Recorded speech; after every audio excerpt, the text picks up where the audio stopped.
Where do I start? They say life imitates art. I'm trying to paint a picture. Paint a picture that's licking you scripture. I ain't just another nigga. Another nigga with a dream. It seems we finally made him all believe. A dream to be the reason we come to achieve the life that we would all kill for, even die for. I score, so sick, so sick. Sick and tired of these little kids talking bro shit. Like it's not like 15 to turn all I hope it's not that kid ice, baby. But I'm nice. Confusion, lose it when I'm saying words twice.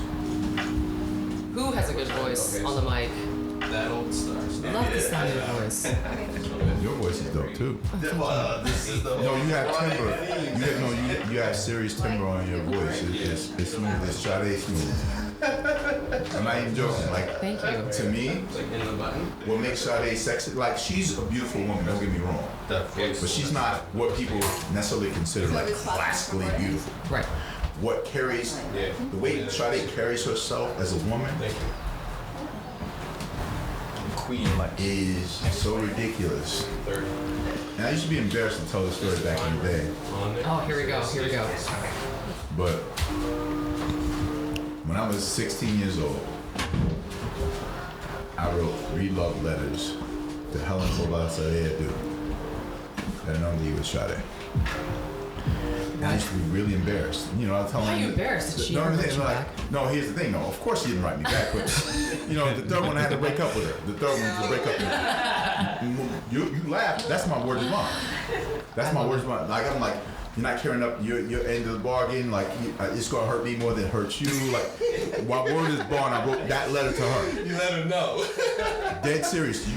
I'm telling you, I used to be embarrassed to tell that because it was my thing with Sade. And then, maybe 5 years later, I'm at the end of the Janet Jackson Rhythm Nation tour. Yes. In New York City. Amazing. And a backstage with my boy Sincere from Mercury Records. And Sincere knew my love for Sade. And who we see maybe 20 feet away from us with 2 big bodyguards. Sincere's pushing me like, yo, that's her girl. I'm like, stop pushing me, dog. I said I'm going to talk to her. So I go over. Mr. Dude, how are you doing? My name is Will Strickland, blah, blah. I can tell you something. That'd be full disclosure. 5 years ago, I wrote you 3 love letters to break up with you. She thought it was cute. She gave me a hug and kissed me on the face with those lips. I didn't wash my face for a week. This is not a joke. I slept like this.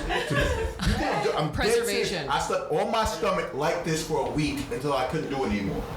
I'm not playing. I would not let like those are Sade's look. I would go to work like this. Let them know. Sade planned her beautiful lips on my beautiful face. So, as luck would have it, 5 years later, I'm in Jamaica. Going to pick Sade up from jail. What? Yeah, she used to date this dude that, you know, she's dating a lot of dudes that used to beat her, not beat her, but like abuse her. Right. And she was drunk and went out and got drunk, was driving, and a Jamaican cop stopped her, which is odd because Jamaican cops don't stop anybody. Like they do. They don't. Yeah. You got a bag of weed? Whatever. Yeah. You're drunk? Just break off some of that. They stopped, you know what I'm saying? So they stopped her. And she took the ticket, he balled it in his face, spit, and drove him to her compound. They got a warrant. They arrested her for resisting arrest and everything else. So her lawyer was the president of Epic Records at the time. My boss, Ron Sweeney, was also Eazy-E's lawyer, Prince's lawyer, Babyface's lawyer, Luther Vandross's lawyer, and all those. Most of those guys were on my label at Epic. So it was a total conflict of interest, but whatever. And I remember going down there and I said, Mr. Dewar, you all right when you got her out of jail? She goes, yes. And I said, do you remember me? She goes, yes, my 16-year-old lover. Word is born. That's amazing. So I've had an opportunity to live a charmed life. Good for you. For the most part, and I'm continuing to try and do that through a multitude of efforts. And just, you know, allowing life in the world to unfold the way it's supposed to. You know, so I appreciate you guys having me on. And absolutely. Welcoming me into your studio. Yes. And I'm ready to rock. For those who don't know, the beautiful voice on the microphone, his name is Will Strickland. And we are here today. This is called the Changing Narrative Podcast. Episode, what? 35? 35. Yeah. Episode 35. If you're not familiar with the Changing Narrative Podcast, we're here to provide transparent and unfiltered discussion around navigating life as aspiring entrepreneurs from the voices of men and women of color living in Atlantic Canada. My name is Terrence Taylor. There's Lauren, there's Duane, and we're all founders of our own companies, and we meet weekly to centralize conversations around pop culture, race, business development, politics, gender, birds outside, and we talk with the youth leaders of artistic and entrepreneurship communities in the maritime provinces. Welcome to the Changing the Narrative Podcast. Welcome to our Apple subscribers, because you know we need our Apple. Download subscribers, because that's what keeps us going. Shout out to the 5-star rating. There you go. Hey, there is one. You don't know. We got 5-star rating. Give up the 5-star rating. Make that happen. All across the board. Shout out to the YouTube viewership, the YouTube listeners, and super extra much love to the Facebook family. That's where we're getting a lot of our clicks. Yeah. On the Facebook. So if you're not a part of the Facebook family, make sure you get over to Change the Narrative Podcast. The kids say Facebook isn't cool anymore. Come on. Are the kids on Facebook still? No. They say they're not, but I think it got a revival. Okay. Somehow it's still here. It's not going nowhere. Somehow it's still here. Well, still getting those numbers. this week, Facebook took a dip in their profits or whatever. What happened? They lost like $119 billion, and Zuckerberg personally lost $16 billion. I lost $16 billion. Yeah, imagine If if you they could lose that and still be like, yeah, I'm cool. It's a great way to live life. Yes. It's a great way to live life. That's true. How's I everybody? mean, maybe they didn't give up. They didn't leak your information to anybody this week. That's probably why they lost that money. That's probably why. That is how I can see Facebook's that. getting all the big data, baby. That's how you get it. Big data. What's up, everyone? How you feeling? Trying to maintain daily operations, sir. It's beautiful. Daily operation. It's beautiful. It's beautiful. Because I don't want to interrupt my co-hosts' introductions of themselves. I'm sitting on the right-hand side of the beautiful, most luscious lady voice you ever done cross your earphones. You know, Will just said something about her voice, right? Dead serious. Which serious. I'm very fond I want you to read a menu to me so I can go to sleep. You sound like you could sound. Wait, my sister and I were just at Daryl's. Should I go back and... They got peanut butter on the burger, I'm no? dead serious. At the end of it, you're like, please come back again. And I'd be like, I'm going to sleep now. I feel like I ate everything on the menu, had an aperitif. You know, I'm like, I'm good. You know, To come back I'm tomorrow. gonna drink. That's how good that voice is. So, do your thing. Her beautiful name is... Lauren Sears. And Lauren is sitting to the right-hand side of Mr. APM himself. Dwayne Jones. Yes. And we're here, as I already told you, the man Will Strickland is here. He got some stories to tell. There's some really cool things going on. Before we get to your story, though, Mr. Man, I have a few housekeeping things we got to get to. Mm-hmm. We've got a live studio audience today. We do. It's a couch corner. It is a couch corner. You got some Bando donuts in the super corner. I heard about those donuts. They're dangerous. They're delicious. That's what I've heard. If anybody listening has not been to Vandal's Donuts yet, and you're here in Halifax, Go. treat yourself. Now. That pink box, you gotta Pink go. box. There's Hey, yes. the pink box. See, it's magical. Every The single magical time. pink box. Is that a double entendre? Yes, it is. Oh, god damn. See, what's made this? You guys. No, I'm just asking the question. Well, you're asking I'm the a obvious. global citizen. I'm just asking questions here. Listen, you don't know Lauren. You don't know Lauren Sears. Yeah, Laura. Yeah. I so appreciate that, so thank you. The dirty jokes come from the pink box, Yeah. not from the purple eggplants. Not happening. Not happening. I love it. Kylie, is it Nunn? Yeah. Kylie Nunn, she's here in the building. She's a photographer. Beautiful. And here to hang on the comfy, what'd you call it, the corner couch? The couch corner. I couch don't know. corner. I mean, like it. Coach Corner works. Yeah. Your sister's here. Yay! Hillary. Yay. What up? And no, I need you to come up here and tell the people your name. You got a beautiful glass of red wine in your hand. yes, I You're do. just getting comfy. This one work? Yeah, go for It's it. Robbie McGee. Robbie McGee. Hi. What are you doing here? I'm here with my boy Will. It's my brother Robbie. Yes. Can you see the family resemblance? I know. Absolutely. Striking. Yeah. You were front row at Moments of Culture. Yeah. Yes, and we got a cool testimony of you sharing your stories for and sure. like Duane so fucking awesome. Yeah. I love it. Thank you for coming. No problem. We appreciate it. Get comfy. Welcome. Yeah, get comfy, hang out. We're gonna have a good time tonight. First of all, I want to thank everybody who came to the live show last week. Chevy Price, Cashmere, Common Good Solutions, Youth Art Connection. Oh, who else was involved? Was there anybody else? Global. Keep taking it global. Boom. Everybody was there in Halifax. If you weren't there, I don't know what you were doing, but we did a really dope live show. We shout outs to Cashmere, a local video director from the community, all black, from Halifax, making money, being an artist. Making a living being an artist and not chasing the money bag, because that's not where you get the money being an artist. So if you didn't listen to that episode, make sure you go check out episode 34 live with Cashmere. Can I say something before Please. we get into it real quick? On this friend, I am honored to be here, and I respect the hell out of what you guys are doing. I do. I love it. Thank you. Thank you, I sir. love it. You taking the impetus upon yourselves to empower yourselves in a different way, and also to come together in a way that oftentimes, as people of color, we don't do, because we spend a lot of time sniping at one another. That's a You fact. don't find the strength in the collective, and so to me, it's a beautiful thing, and I appreciate and respect that. So kudos to y'all right off the top. Thank you. Thank you. Yeah, that's a good way to start the show right No off the doubt. top. No, I appreciate that. All right, now let's get into some fuck shit. You ready? All good. Cardi B bought a Lamborghini in cash. She withdrew $500,000 directly out of Wells Fargo and went to Lamborghini and bought a Lamborghini in cash and then showed her bank statement on Instagram. Wow. I hope she hit the account numbers. Why would Just you buy saying, a basic internet safety. Yeah, no. They edited that stuff Okay, out. good. But what? Well, Yes, sir. if you had the money, would you buy a Lamborghini in cash? Goddamn right.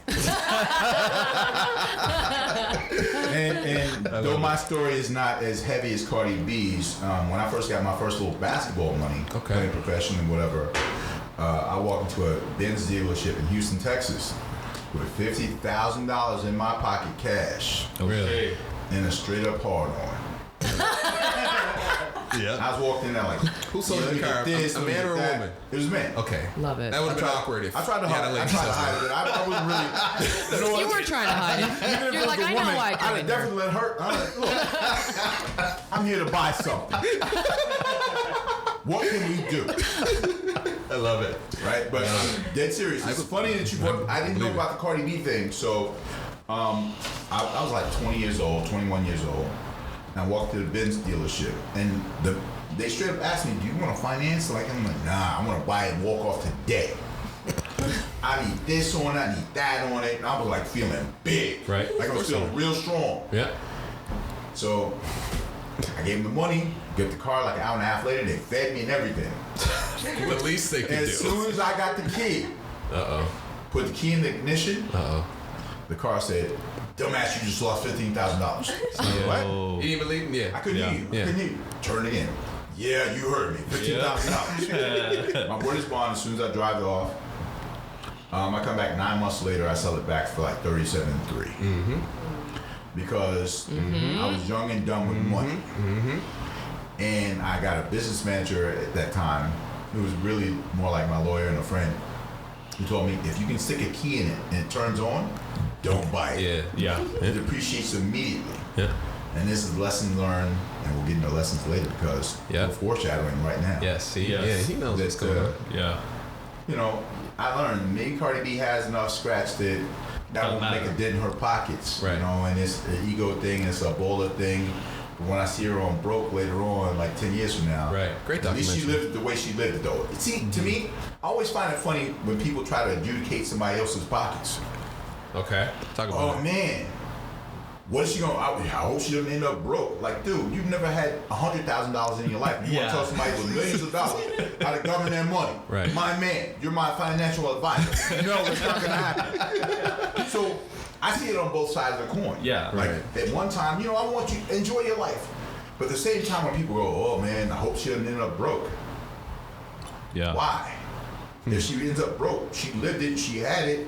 She spent whatever. it. That's her narrative. Right. That's the thing she wanted to do. And people talk about money management. I'm like, come on, my man, you can't even buy food this week because you had to pay your rent. You want to tell somebody with millions of dollars how to government money. Yeah. So I think sometimes we get caught up in the vortex of trying too much to be in somebody else's pockets and patting their pockets. Ain't instead of that let a them fact? live. So Yep. let them live. Cardi B, do your thing. I like Cardi B. You know what? At first, I was not a fan of Cardi B. Why? Because Love and I was hip-hop like, thing? no, you know what? It wasn't even that. It ended up being something where I started to appreciate her for being who she really. That's who she She's is. authentic. Facts, yeah. That's who she is. Yeah. At first, I was turned off, and then I was like, "That's really who she is." Yeah. I can see this in different instances, even when she's not like on. Right. That's just her. She's real, yeah. Yeah. And so I'm like, The I thing, might not agree with how she gets down, but I respect the fact that she gets down the way she gets down, and she's cool with that. the thing that got me about that is I'm with you. If you got the money, who cares, right? We all spend things on money on stupid shit that we'll never get back. Facts. My thing is she reacted out of insecurity. That's what. Go. So I don't know the full story, but what I gather from it was like people saying, "Oh, you're renting cars. You're not this. You don't really own." You're so she's like, you're leasing Lamborghinis. So she's like, "Oh, check this," and puts her bank shit on the internet to prove that she bought it. And it's like, why are you Maybe even she got money because she responding was to those scrimping and motherfuckers? saving and renting instead of buying. But You know what? And there's nothing wrong with that. Of course Right. not. Absolutely nothing wrong with I that. think you got a great point about the insecurity There we part. go. Because Yeah. what do you have to prove to What anyone? exactly? Yeah. Fuck them. Yeah, basically. I mean, in short, it's the truth. Like, Yeah. you have to live your life. And I have a keen understanding of personal pronoun use. Her life is not my life, and my life is not hers. If that's how she wants to live, then let her live. Yeah. And if you're so worried about people worrying about whether you rent or not, I'm like, damn right I rent. yeah. Because I buy houses, I rent Facts. cars, Yeah. I lease cars in my company, I Yeah. write them off. Yes. Yeah. Get your business up. Yes. Why you talking about me on Instagram? Right. Get your business up. It's only the poor people that have so much to say about what the rich people are doing with their money. You know how that works. Right. You guys see Kendrick Lamar on Power? Wait, don't spoil it. I haven't seen it yet. I haven't seen Don't it. spoil it. Don't spoil it. Don't I don't spoil watch it. Power. Pass. It's a hard pass for me because I'm a fan Pass. and I want to see it, Okay. but I don't want you to spoil it. How yet far for have you me. gotten so far? I'm one episode behind because I've been traveling. Okay, so question. How have you felt about the progression of the storyline of Power? Dude, this is a soap opera. It's not like I'm not looking for a Goodwill Hunting with this show. Okay. It's not cinematic tour de force. It's just some empty, mindless like fun for me. Okay. I'm a fan of 50 on the show. He's hilarious to me. Yeah. He is 50. That's the best 50 Cent you'll ever see of 50 Cent. He's playing himself, but like in a Yes. better way. Right. So to me, It's true. His I enjoy the best show. self. And he really is. Yeah. That's like He's living if his 50 best life Yeah. on Power. if 50 wanted to be like anybody in the world, he would be Kanan all Yes, day. yes. Not just like 50 the businessman or 50 in the studio or 50 I don't eat meat or whatever it is. Yeah. He's 50 as Kanan all the I time. feel like 50 Cent would shoot his own son. He would. Oh, he would. You see what I'm saying? That's why I said, Yeah. think about what I'm saying to you now. Yeah. That's true. 50 is being the 50 he really wants to be in real And life. he's one of the Absolutely. writers on this show. No, I don't know if he's a writer. Is he? Because I think Producer? I can't remember the young lady who's Okay. the actual writer for the show. I can't remember her name, and I apologize for that. But I'm sure he's in her ear, like, and she's looking at him like, this is who he would really be. Right. So he doesn't have to go too far outside of who he really is to Right. play Kanan. Right. Sneaky, conniving, like Right. Yeah. that's 50. Yeah. I don't watch the show, but I follow him on Instagram, all his shenanigans, and I just see in the comments, yo, you are Kanan. Like, most of the comments are Yeah. It's like talking about how Tupac became he's Bishop. Kanan. Like Tupac became Yeah. Bishop Yeah, after yeah, Juice. yeah, Yeah. yeah. He really Yeah. did become Bishop after Juice. Yeah. Right. Like people like If you're not familiar with Juice, you guys need to go back and do your watch homework the because movie. Juice is I'm kind fire. of old, but Classic. Tupac, blessed dead, became Bishop to me after Juice, and like he lived his life through that lens of being that guy. You know, after he shot the cop in the ass in Atlanta, the Yeah. off-duty cop, Yeah. and it was justified. Right. It was like, He yeah, built I'm that up even invincible. more. Like Yeah. it made it more gangster, you know, to some people. And I think that you look at the parallels, not necessarily comparing 50 to Tupac, but you know, living through that character. I mean, it's easy to do once you get there. Right. But yeah, I don't want to spoil it. We won't talk anything more about Power or Kendrick. I'm just very happy that Kendrick is stepping outside of the rap world to diversify his portfolio, because hip hop is not, well, I mean, there's some money in it, but it's leveraging that position to then do other things. Well, let me ask you this, because I don't see him doing like what Jay-Z did. Jay-Z is not a guy, you probably saw him in a state property movie once or twice. Okay, yeah. But Jay-Z's never transitioned like LL or Queen Latifah or even MC Lyte. You see Remy Ma. You see people getting into movies and films and everything. Jay-Z diversified his portfolio in a different way. Right. Yeah. So, you know, do you want to see the same kind of thing? I kind of respect Jay-Z for doing that thing that everyone else didn't do. What diversification within his portfolio do you enjoy the most? Jay's? Yeah. Title. Oh, fucking great answer. Title. Man, just the whole thing about how once someone who looked like him got control over a streaming service and got control over his masters and everything else and could control the marketplace instead of letting the two biggest record labels in the world control it. Because not Sony and Warner and all that anymore. It's Spotify and Apple Music. Those aren't even record labels. Distribution companies, man. They control the streaming. They control these zeros and ones on your computer. YouTube's about to be next, by the way. Well, you know who's over at YouTube now? Lyor Cohen. I just watched the interview this morning. And so my man Tuma Basa is over there too. He left Spotify. So, you know, seeing how they're doing that, that's just the next way. Lyor? Sorry to cut you off. Yes, Lyor. Okay, I have a Lyor story when I was in university. I should have done that. Talk about it. I should have let you finish.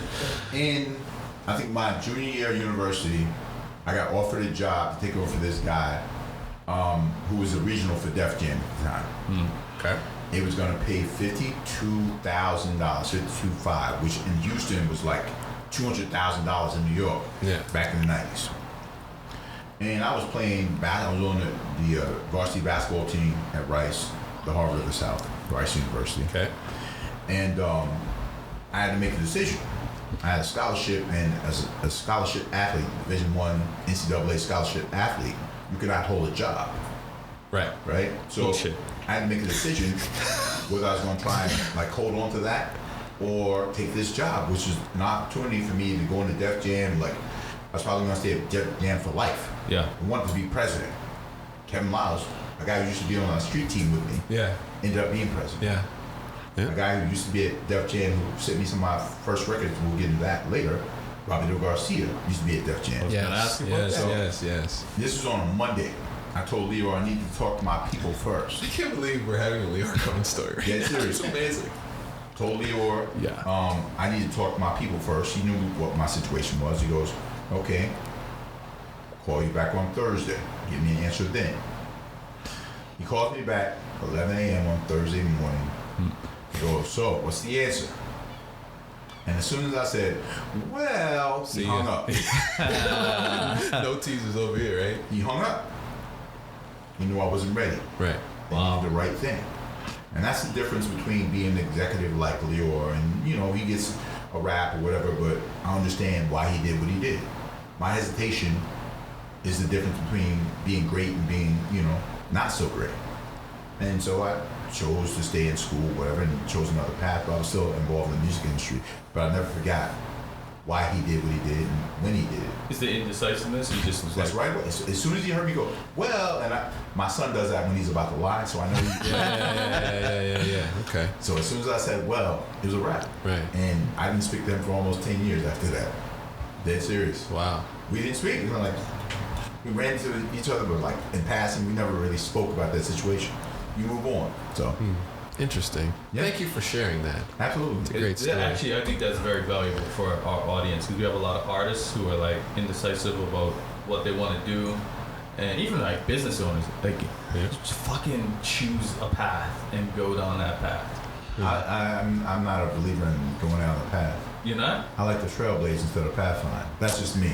You have to forgive me. I see what you did Okay. there. Bars. Yeah. No, you have to forgive me. Hey, I'm into It it. is. So how would you suggest? I mean, we've talked about them trying multiple things until they find the thing. Is that more or less what you're talking about, or just don't Like- feel like you have to pick one You don't. lane? Because you've done a lot of different shit. Yeah, but it's all like in some shape, form, or fashion. It's centered around a certain thing. Okay. It's centered around my love. Okay. Like at the end of the day, everything I love, I make a living from. Right. I make a living from living, Right. which is crazy. Hold on. Which is Hold on. artist mentality. I make a living. From living. Hear me out. Go in. I love basketball. I play basketball. I make a living from basketball. One time doing the playing, now I'm doing it through giving back to something that gave so much to me. Right. Same thing with music. I love music. I was trying to be an artist when I was younger. I figured out a way that I'm like, wait, I can make more money doing this. And this is what I do all day anyway. Right. Anyway, Yeah. whether I was getting paid or not. Right. So somebody's paying me to do this.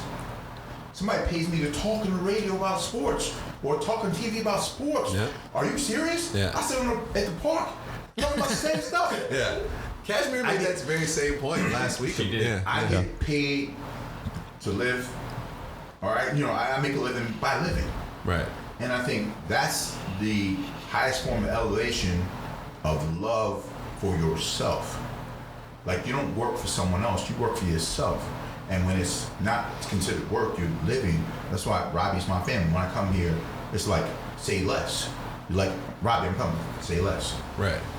There's nothing to be discussed. Right. It just is. Yeah.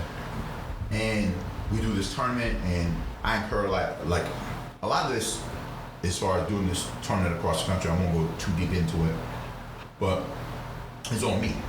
Right. I don't have to do it. I don't have to take that course. I don't have to take that hit. Yeah. But I do. I can't help it. I got a problem. What's the problem? Well, outside of a couple of things, see, I have a problem because of basketball. I love basketball. Okay. But I also have a problem because I have this disease that not a lot of people catch, or can catch. Then I guess they're immune to it. What's it called? Actual fact syndrome. You ever heard of that? No, I haven't. Tell me more. Actual fact syndrome is I live through the truth of my life. And my truth is these are the things I want to do, and I'm going to do those things regardless. And money is not my God.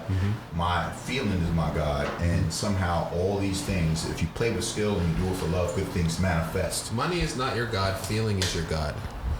This is what I feel. I love basketball, so I'm going to go through that. I love music, so I'm going to go through that. I made a life off of that. My mother tripped on me one time. We were having lunch. And she said, you Forrest Gumped your way through life. Word is gone. My mother said, I'm like, I thought you was trying to diss me. And she said, wait, think about this. You traveled the world 40, 50 times over through basketball, music, education. Like, you saw somebody, you said, you saw a movie that sucked. You said, I can do that. And you wrote a script. You said you want to play basketball when you were a little kid. You used to play Nerf hoop in the bedroom against my mother. I had masking tape on the floor. I'm dead serious.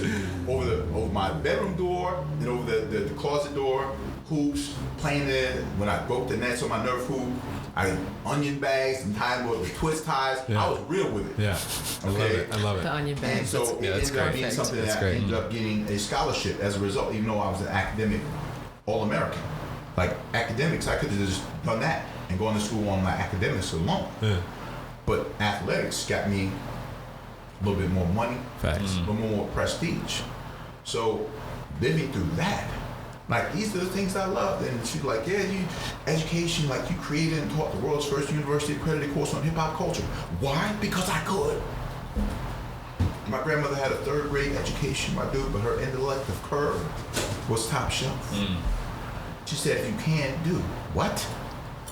I don't know what that means. Yeah. If you can do. Exactly. So simple, Right. but so challenging. But Yeah. because I couldn't see it. Right. She would say that too. Well, sometimes in life, what you guys are doing is it fits this. Sometimes in life, the obvious is the hardest to see. What you're doing right now is always in front of you. We just know how to manifest it at the time. You didn't. If you did, you would have been doing it earlier. Facts. This is the time.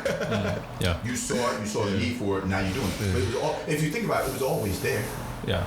You always had the tools. I was venting on Facebook before this. But you see what I'm saying? You had the tools. You were here already. Yeah. But like, how do I streamline this? How do I industrialize this thing I want to do? Yeah. And then figure out how to live through this? Because to me, this is a good vibe.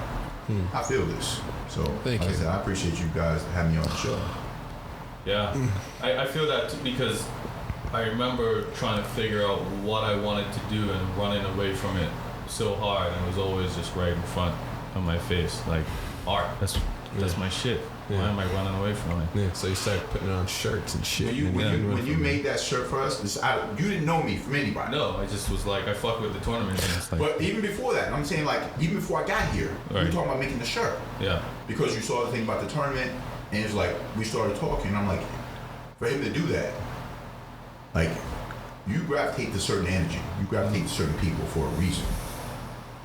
And making that shirt, and Robbie was wearing the shirt the other day. Julie's wasn't. He's wearing the shirt the other day, and I was thinking about that. I'm like, this dude made the shirt for a tournament he didn't know anything about. He didn't know anything about it. That sounds like some artist shit. But he felt right about what was about to happen. That's why he did it. Right. And so, like you said, it was always in front of you. yeah, You just didn't go into it. When you decided to make it real, then all of a sudden you see how it exploded. And it's still exploding. So kudos to you, my man. thank you. So, Thank you for putting words to the things that we try to capture. But it's that lived experience, I think, that allows you to summarize it so beautifully. Because I'm sitting here just being like, Just yes, following yes, it. yes. Grandmaster vision. You just, talked about how to manifest it. So it's something we talk about all the time. no doubt. It's amazing. Right. We know what we're doing. Yeah. Yeah. And we know why Yeah, we're doing it. exactly. It's just a matter of like finding how to do it. You're doing it. Guess we found it. No, you know what? People spend a lot of time talking about, like, there are people like, oh, what are you guys doing? Blah, blah, blah. Well, they're talking about doing and you're doing. I can do what you do. Do it then. Do it, my dude. Like, Yeah. okay, sound good. Yeah. Sounds real good. Right. But you're doing it. Right. So keep doing it. Yeah. I think that's one of the biggest things that, like, I came to that. Like, oh my God, people are listening. I can't believe people are listening. And like, it happens week after week. And it was like, yeah, just keep doing it. Because people enjoy it. And we enjoy doing it. And I think for me, the biggest thing is like learning the experience of doing it, having these conversations, being vulnerable. Someone who would never say how they felt, really. And it's now like, I'll tell the whole fucking internet this shit. Right. Let's do it. And knowing that other people are like, oh, I feel the same way. Absolutely. And I would never say that. Thank you for saying that. Right. So Will took the words from your mouth, Lauren. And I just have to nod this episode. You don't have to hear my voice. No. You must speak. we need a Someone get a menu over here. there we go. I needed you to get on my voicemail and everything. Yeah, you reached Can we? He's not in right now. Just not calling your own phone. I was on my phone to listen to your voice one day. So before we're done, whether you voice noted personally and send it to Will, we need you, Okay. Lauren, to do a Will Strickland Deal. voicemail Deal. answering machine Deal. message. We're supposed to get a drop from the guests, not the opposite. You know what though? It is what it is. We're gonna freestyle today. I didn't want to know what was on the show because you're gonna have a conversation. No, I Yeah. That's the beautiful part. One thing that's on the show that I don't know if you got a chance to see, there's a Trayvon Martin documentary. Yeah. It's, how many parts is it? Do you know? Like, I haven't followed up. I want to say it's like 4 to 5 to 6 Yeah. parts on the story. Are you familiar with it, Will? Yeah, Jay-Z did it, right? It's Jay-Z. He did do it. Yeah. He did do it. I have heard triggering accounts about it, Okay. and I will be checking it out once this tournament is done and I can sit down and really go through it. Yeah. It's tough sometimes. He did the Khalif Browder story. Yeah. That was sad. Yeah. And of course, this story about Trayvon Martin is sad, but so many Trayvon Martins are happening almost every day. And I'm saying this before we started. I don't know when we started actually, but you know, at a certain point, you get sick and tired of being sick and tired, man. Yeah. You know, it's the same narrative, same soul. You know, administrative leave, then he goes to another department and gets sworn in, and 90 minutes later he shoots a kid in Pittsburgh. So, you know, when you get these solid C students from high school guns and tell them to Solid police C students. the community, and they don't have any empathy training, they don't understand how to communicate with people. Thank you for saying that. They don't. Because that is what it is empathy. Yeah. And having emotional awareness and self-awareness. But how many of us are really empathetic at this point when we've been desensitized to so much of the shit that we should be empathetic to? That's fine, That's but why I'm when you're in saying- that job, even educators, like, you should have a special sensitivity beyond the average person, I would think. No, you should. To be in that job, you're dealing with people who are in intense emotional states a lot of the time. You gotta be the rational one in that situation. Forget about people and what their state is. You're dealing with people. People, period. right. So at the foundation of that is people. Mm-hmm. And some people are going to be better to deal with and others won't be.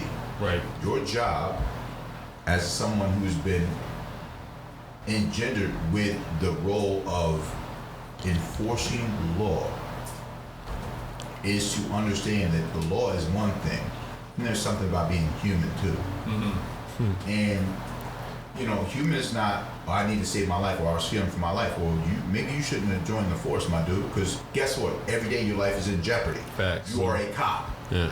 That's what you signed on for. Right. So why are these extenuating circumstances somehow when the guy doesn't look like you? Mm-hmm. But then, if he does look like you take him to Burger King and put on a vest, and after he killed 9 people in Charleston, South Carolina, he gets to go to Burger King. Mm-hmm. There's empathy there. Why? Mm-hmm. Somebody without a gun in their hands gets multiple shots in the back. A guy you know did the murder. Well, it is what it is, I guess. And that's the sad part to say that. Where do you live? In Toronto, Ontario, Canada. Where'd you grow up? In New York? New York City. But I was born in Detroit. I lived there for a couple months before I went back home to New York. And then I was able, because my father got in the military, blessed that he got in the military when I was a teenager. Mm-hmm. I lived down in Texas too. And it's funny, some of the things you see when I first got down to Texas, and that was Jerry Curl Central. I'm like, it's 912 degrees Kelvin out here. Juice just dripping off the shoulders. No, it was so hot that Jerry curls became like football helmets because it would congeal, like stuck to the back of his shirt. Like, forget a pillowcase, dog. It's like it's ruined. Like, so everybody had Jerry curls except me. If you don't know what a Jerry curl is, again, do you like? You were? Can we tell everybody how old you are? You were born in what year? 48 years old. Okay, because you're dropping juice references and Jerry curls. And we got a young audience. But I did talk about Look it up, kids. Kendrick Lamar Duckworth. So okay, talk about him too. So they should know. You know, they should know. You know, I'm growing. I'm growing every day. He's staying relevant. But he's OG. Yeah. When did you move to Toronto? I moved to Toronto in 2001. I was living back and forth between Toronto and New York between 2001 and 2008. Made it more permanent in 2008. After I did this thing, I was working for UMAC, the Urban Music Association of Canada. Okay. I was president, and I started working with this young man by the name of Aubrey Graham, who at the time I didn't know who he was. I don't watch Degrassi. I had no idea. Mm-hmm. And he auditioned for an event that I was having. I didn't know he was on TV. I had no idea. He was just he got in line with everybody else. Yeah. And I saw this crowd around. I thought it was a fight. I just walked right by it. What my business? Yeah. They came in. He killed it. He did Replacement Girl. I didn't know that was a song. I didn't know any of that. I had no idea. Yeah.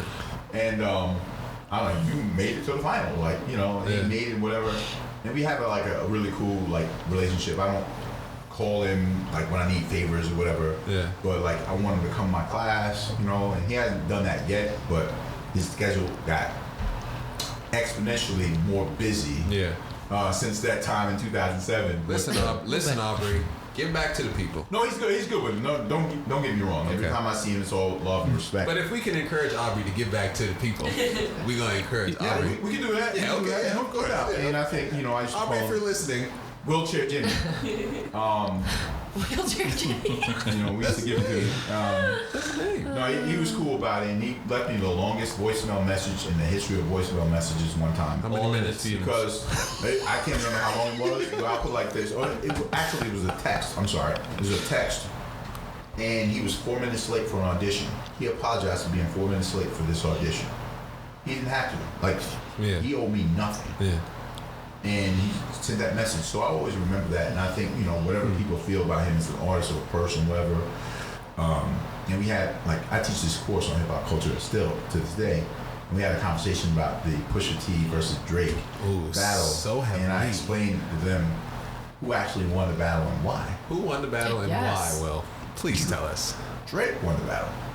I would give you that. Drake I won the wouldn't battle. have at first, but I would give you that. I'll tell you why he won the battle. Yeah, you will. When he used Pusha T's now wife's name, he did a name flip using Virginia, Pusha's from Virginia, the whole nine. He just used her name. He didn't call her out of her name, didn't disrespect his mother, nothing. Just used the name. So he I'm gonna put a ring on it like Virginia Williams. You know what I'm saying? So he didn't just touch a nerve in Pusha T. He touched his whole central nervous system. Yeah, because that's what your woman will do to you. Yeah, well, you know what though? But Drake was smart enough to know that. Right. Just by saying he just said her mentioning name. the name. Just said her name. As someone who is so attached to women and like name drops women, and I'm sure knows the reaction that women get when he name drops them. Right. It was this is the art of war, my friend. Yeah, okay. And Okay. so he got him so in his feelings that he became an accident murderer. If you know the Rick Ross Nas song or Nas Rick Ross song, depending on how you want to say it. What an accident murderer is that he shot a lot of people who couldn't shoot back. Think about this. When you're a hitman, you hit your targets. Right. Drake hit Kanye, Yeah. Pusha T, Yeah. didn't miss. Yeah.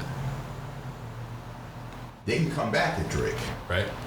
Drake's little baby who can't speak English yet can't shoot back. Right. His baby's mom can't shoot back. She's not a rapper. Drake's mom's not a rapper. His daddy's not a rapper. 40 got MS. He's not. You never hear him on records. Right. So you shot all these people. You thought putting his business out in the street, But with not hard Drake. body. That's just TMZ rapping to me. That's salaciousness. Okay. But at the end of the day, okay, so you diss Drake. Oh, Drake's mother didn't get married, but somehow she created a successful son. So what's the diss there? We'll move on. Drake's father, you diss his father. Your father left you when you were 5, but he has a relationship with his father now because he put whatever it was between them in the past. He's having a relationship with him now. That's a win. So where's the lost net? So passing that. 40, leave that alone altogether. Yeah. Like why? Fair. The baby, okay. That's an easy Come on, dog. Yeah, that's an easy one. Yeah. But In the words of Antonio Montana, no women, no children. yeah. You shot a woman, his woman, and you shot a child. The terms of engagement and war, you missed. And in all that, at what time did you hit Drake? I'll wait. Yeah.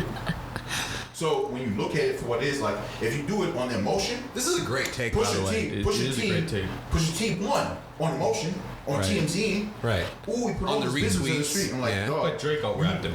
you live in a social media era. Everyone puts their business out in the streets.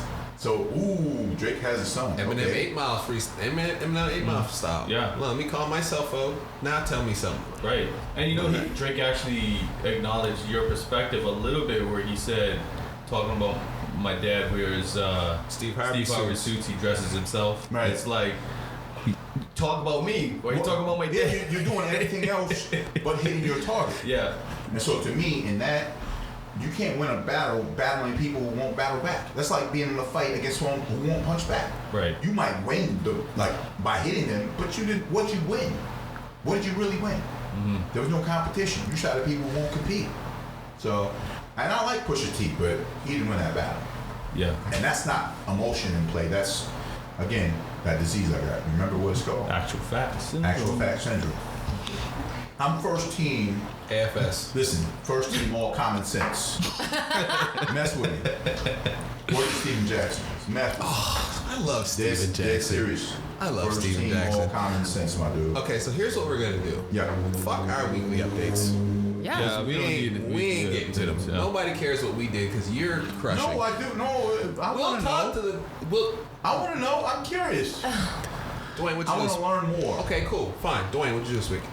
Oh, well, okay. So this ties into something for you actually. So I've been injured. Last time we played ball, took him out of retirement, and 2 years. We played.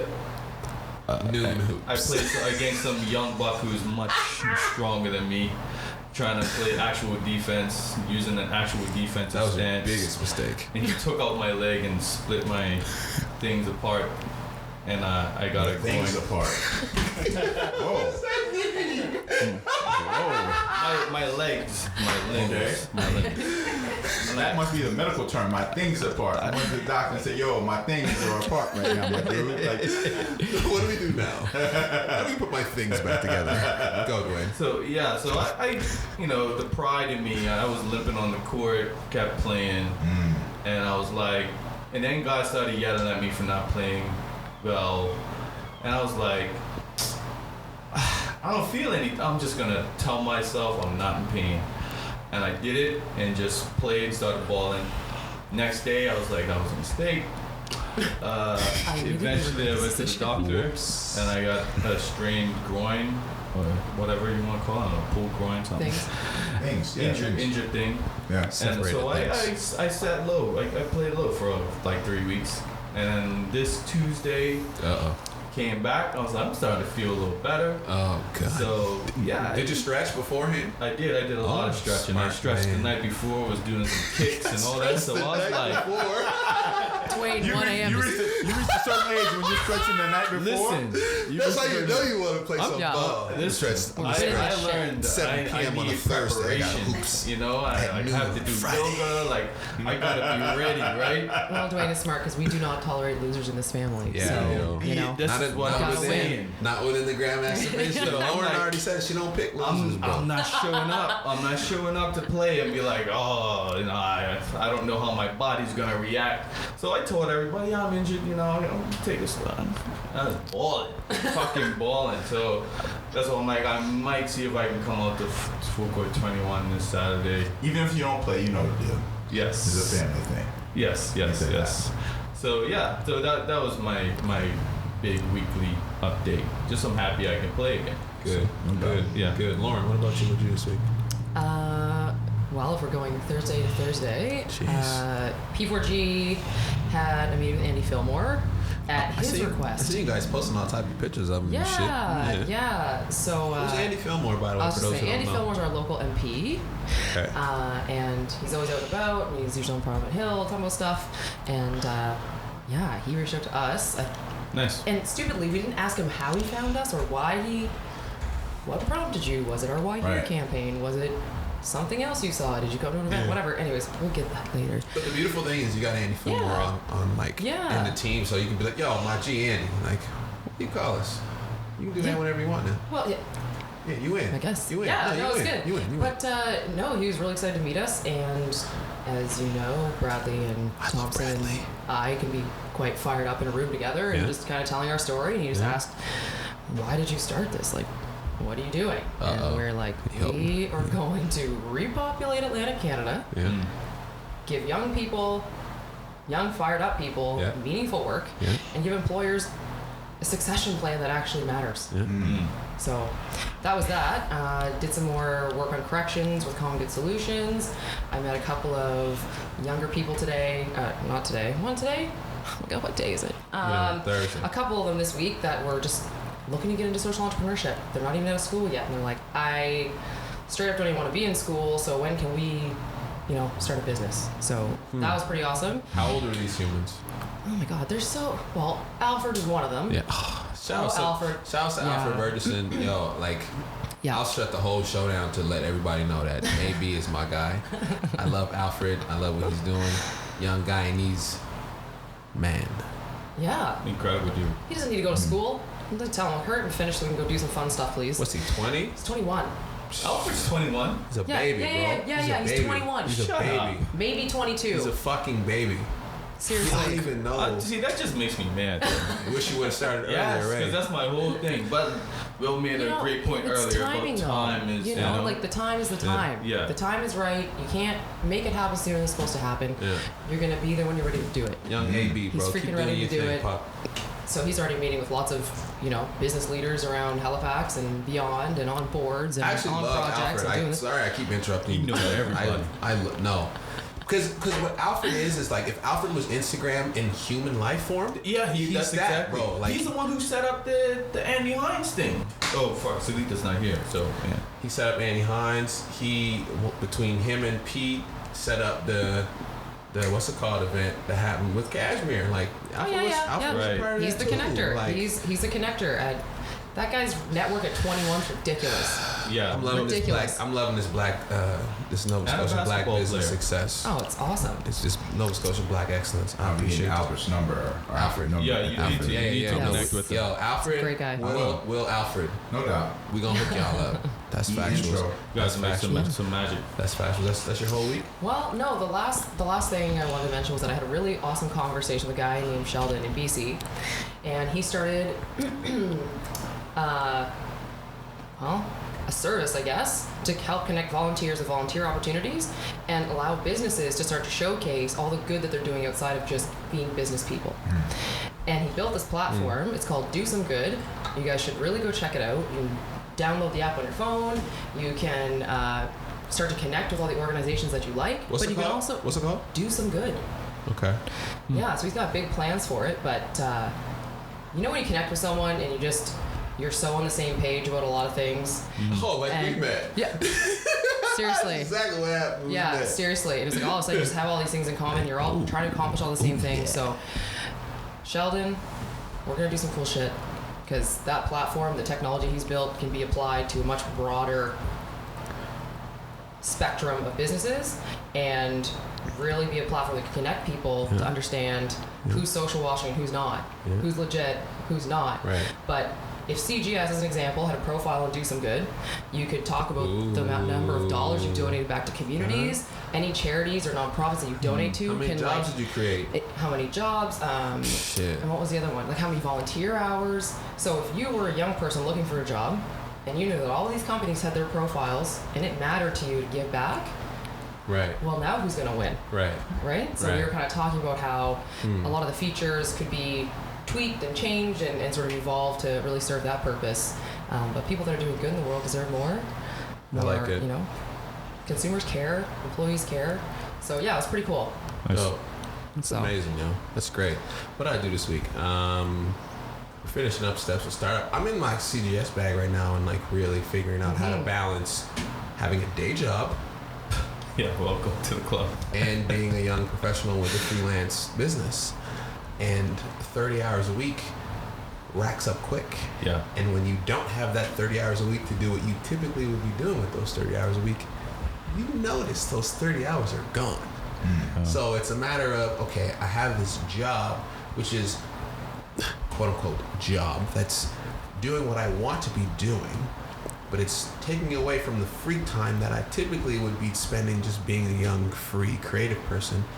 But I'm also wondering, it's like, how young and free do I want to be versus how like strategic and intentional I want to be, because the jobs and the things that I'm doing within my quote unquote job force me to do the stuff instead of just be like, oh, how many ideas can I come up with and like see if I can implement them. Like, no, here's this project, here's your deadline. Yeah.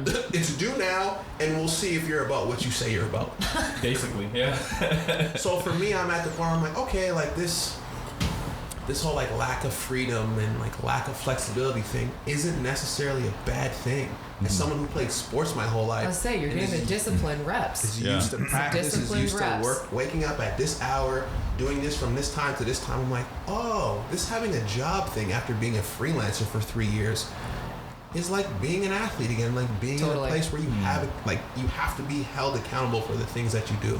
Yeah. And above all things, minus the benefits, minus like you're gonna get this paycheck every 2 weeks. It's like you have to now be more of a grown up and be more structured and more intentional, because you don't have the time to waste because, oh yeah, I'm a freelance artist and like I can do whatever I want whenever I want to. Like, okay, cool, but like you're not gonna be as productive and you're not gonna make as much money. And if your goal is to make enough money, so you don't have to chase money to then be free, then like maybe you should quote unquote chase this money right now so you can live free sooner and more long term. P.S. Go.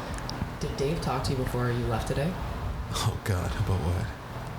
Okay, we need to chat. Okay, good. Because the thing that we were talking about yesterday, there might be an opportunity to work with some legitimate professionals that have been in this industry for a long time. Oh fuck. Yeah. Have you ever been on the outside or inside job? Right now. I'm sorry. This will be. I can't say yet. If No, it I becomes a understand. thing, we can say. I'm just But teasing. When you Yes. You mentioned said something. sorry, go ahead. No, go ahead. When you mentioned title, I like got jitters because I'm like, that's I watch Netflix. I see how CBC and Global and all these news TV networks are not what they were. And that then was you mentioned exactly- Spotify and Apple, and you're like, well, wait a minute. And I just listened to Lyor talk about why YouTube music is the future, and you're just like, we're young, but we're still kind of thinking kind of old school. Oh, absolutely. That's a function of conditioning. Yeah. Go. And you said something about doing these things now so you can do what you want to do later on and be free. My dear old dad, blessed dad, used to always say to me when I was a kid, do what you're supposed to do now so you can do what you want to do later. I did that and I'm doing that. So he also used to say, sometimes in life, the worst advice is advice. So I don't know which one to take sometimes. But That's true. like when you think about it, like, so it was like your education, sports, all that, and you talk about the discipline. How do you not combine the two? You can be free in your structured life too. Right. I think that's what my biggest challenge was I was so free. I had so much freedom that I was like, how do I create structure when I don't necessarily have to do it or be accountable to it? But you are accountable. Because I thought when I was out of school and I was like trying to try out for this NBA team, and I had this little company I started, I used to lay in bed and do reports. And I wouldn't get up, and like I was real cavalier about my business. It's supposed to be my business. Right. I was cavalier about it, and the wake up call came when I had a conference call with my man Big Troy Shelton. It was a director of rap promotions at Warner Brothers at the time, and I worked for Troy. And I was on a conference call, and I was in bed with my then girlfriend, and she was feeling frisky, so we put the speakerphone on mute, or so we thought. That is so much worse than a sext. While we Like- were doing whatever we were doing, I could hear Troy screaming like, "Who has this porno?" And you know it's old because it said the word porno and we're porn.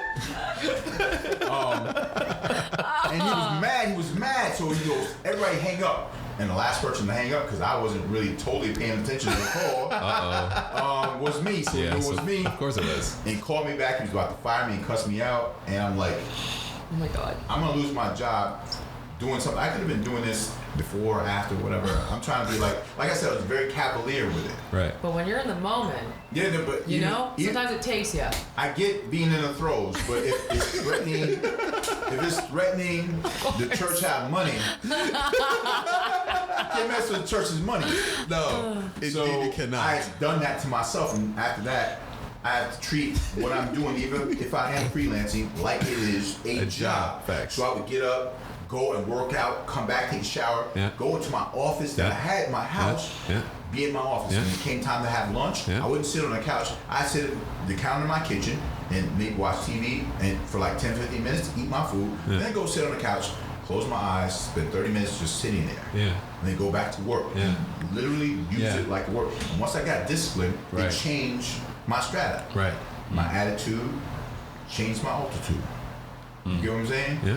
So Put that shit on a shirt right I'm there. dead serious. It really did. That's It really facts. did. That's facts. Because when I changed how I looked at what I was doing, because it's just my thing, so I can do whatever I want. That's not true. But when I found structure in doing what I want to do, then it changed my structure altogether. Right. Because I was living very amorphous at the time. And then when I got that structure, Good Great word. $10,000 word. Yeah. it Good is. word. My That's bad. a good It's a one. great No, word. no, it's a good word. It's a good word. Good word. I was living like that, and then I put some structure to it, and it grew more and more, and it made me visible to people who want to hire me. And then after a while, I figured out, wait a minute, they want to hire me for me to leave this. No, I don't want to be hired by you. I do in this way, though. I'll consult for you. Right. So that way I can keep my Yeah, thing you found your freedom. and get a big lump of that money Yeah. instead of having, I can have all the perks and other responsibilities Right. of working for your company. Right. And I did that for you, and I started my company based on that. So I was consulting for everybody. We just, the other day, this guy just called me after he heard what I was doing with this tournament. It's like, yo, can we collaborate or whatever? No, I might consult for you. I'm about to consult for Red Bull. I'm like, they're doing something, I guess, that's supposed to be similar to what I'm doing, but they can't do it the way I do it. So I can give you all the plays in my playbook, but if you can't execute like I So execute, the Red Bull 3-on-3. it don't even matter. It don't even matter. I'm not even talking about, I'm not just Red Bull. I'm just saying, Okay, yeah. if you can't execute the game plan like I do, They got the sauce. So you got to pay the consultant for the sauce. exactly. But here's the thing. Say for instance, you're the Toronto Raptors Yeah. with Kawhi Leonard, Yeah. Ooh. How do you, and I'm the Golden State Warriors. Oh. Now in practice, the starting five of the Raptors are destroying the guys who are simulating what the Warriors will do. Van Vliet's probably Steph Curry, whatever the case might be. So in practice, the Raptors are killing Golden State, and then Golden State shows up. That's how it is when you have my plays, but you can't execute the way I execute. Absolutely. See? That is a okay. So that's a bar because I think about that as an artist too. Because for a long time, I hold on to these ideas. You want to put them out because people are gonna steal it. They can't fucking execute the same way that I can execute. Right? That's so true, So yeah. put it out. So I mean, yeah, we've talked Do about it. that. Don't hide your shit. Yeah. Someone got to steal it and do it better than you would do it. Exactly. That's Yeah. homage. First of all, you gotta decide to do it. When people steal, and I tell people all the Yeah, time, that's love. the essence of hip hop culture Yes. is stealing. Yes. The essence of culture in and of itself Yes. is borrowing from different Yes. tenets and precepts of life. Culture vulture is and a creating bad, your own thing. Being a culture vulture is a bad thing, but essentially it's just like learning things from other people and then making your own Well, thing. But you gotta a give vulture- credit though. No, a vulture is more someone who takes that culture and uses it without paying homage, Right. respect. Yes, to it. Right, exactly. right. I can use culture. I can take, like, if I say I'm in Italy, and I told people my real name is Pierluigi Verdecchia, they laugh, but then we start to have a conversation about how I got that name and how I learned more about Italy, and they go, wow, you respect our culture. Right. We embrace you. Right. When I was doing speaking engagements across Canada, I do this thing, this hip hop musical called The Corner, with, at the time, with emerging artists from Canada, and we go into schools and talk about everything from like gun and gang violence to cyberbullying to the rights of women, rights of children, child soldiers, HIV/AIDS and education and awareness, Black history, whatever it was, right? And we went to this little, this First Nations community outside of Calgary called the Sutana tribe. And when we got there, they were in the gym. I guess we were going to do performance in the gym.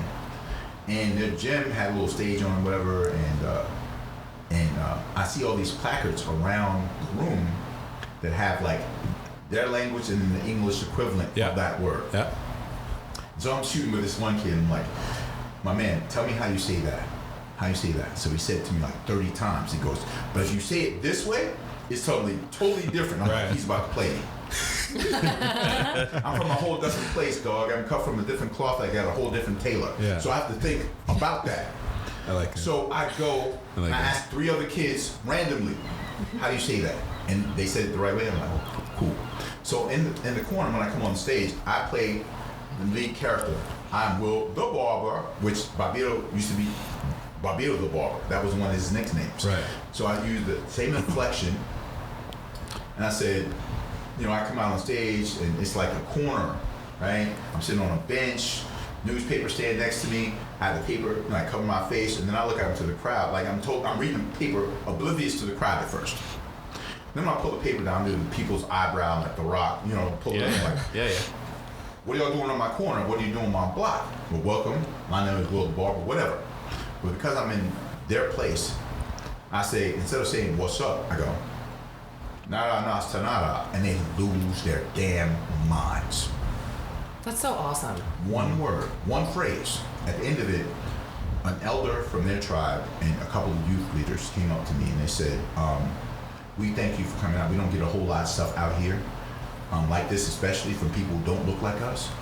But because you show respect to our culture, our language, and our people by utilizing our language in your presentation, we want to make you an honorary member of the tribe. I can't take that, Dago. If you don't, it's disrespectful. Disrespect, yeah. So when you play with skills, when you do it for love, good things manifest. That's a perfect example of showing respect to someone's culture and the difference between embracing and taking culture, right, and then being a culture vulture. Right. So thank you for correcting. No, me. thank you for correcting it for the people. Still sharp and steel. I love it. We there. I appreciate that. No I doubt. appreciate it. Thank you. Damn. Where would we go? Because I'm like, how do you even get here? That was awesome. Okay, so no, we're good. We're good. I want to touch on that. Go. I was gonna go to the topic, but I couldn't resist the culture vulture thing and Lyor. So, do you think Lyor is a culture vulture? No. Because Dame gives him crap for that. No. Okay. I mean, Dame and Lyor have a special relationship, so I understand his feelings about Lyor. Yeah.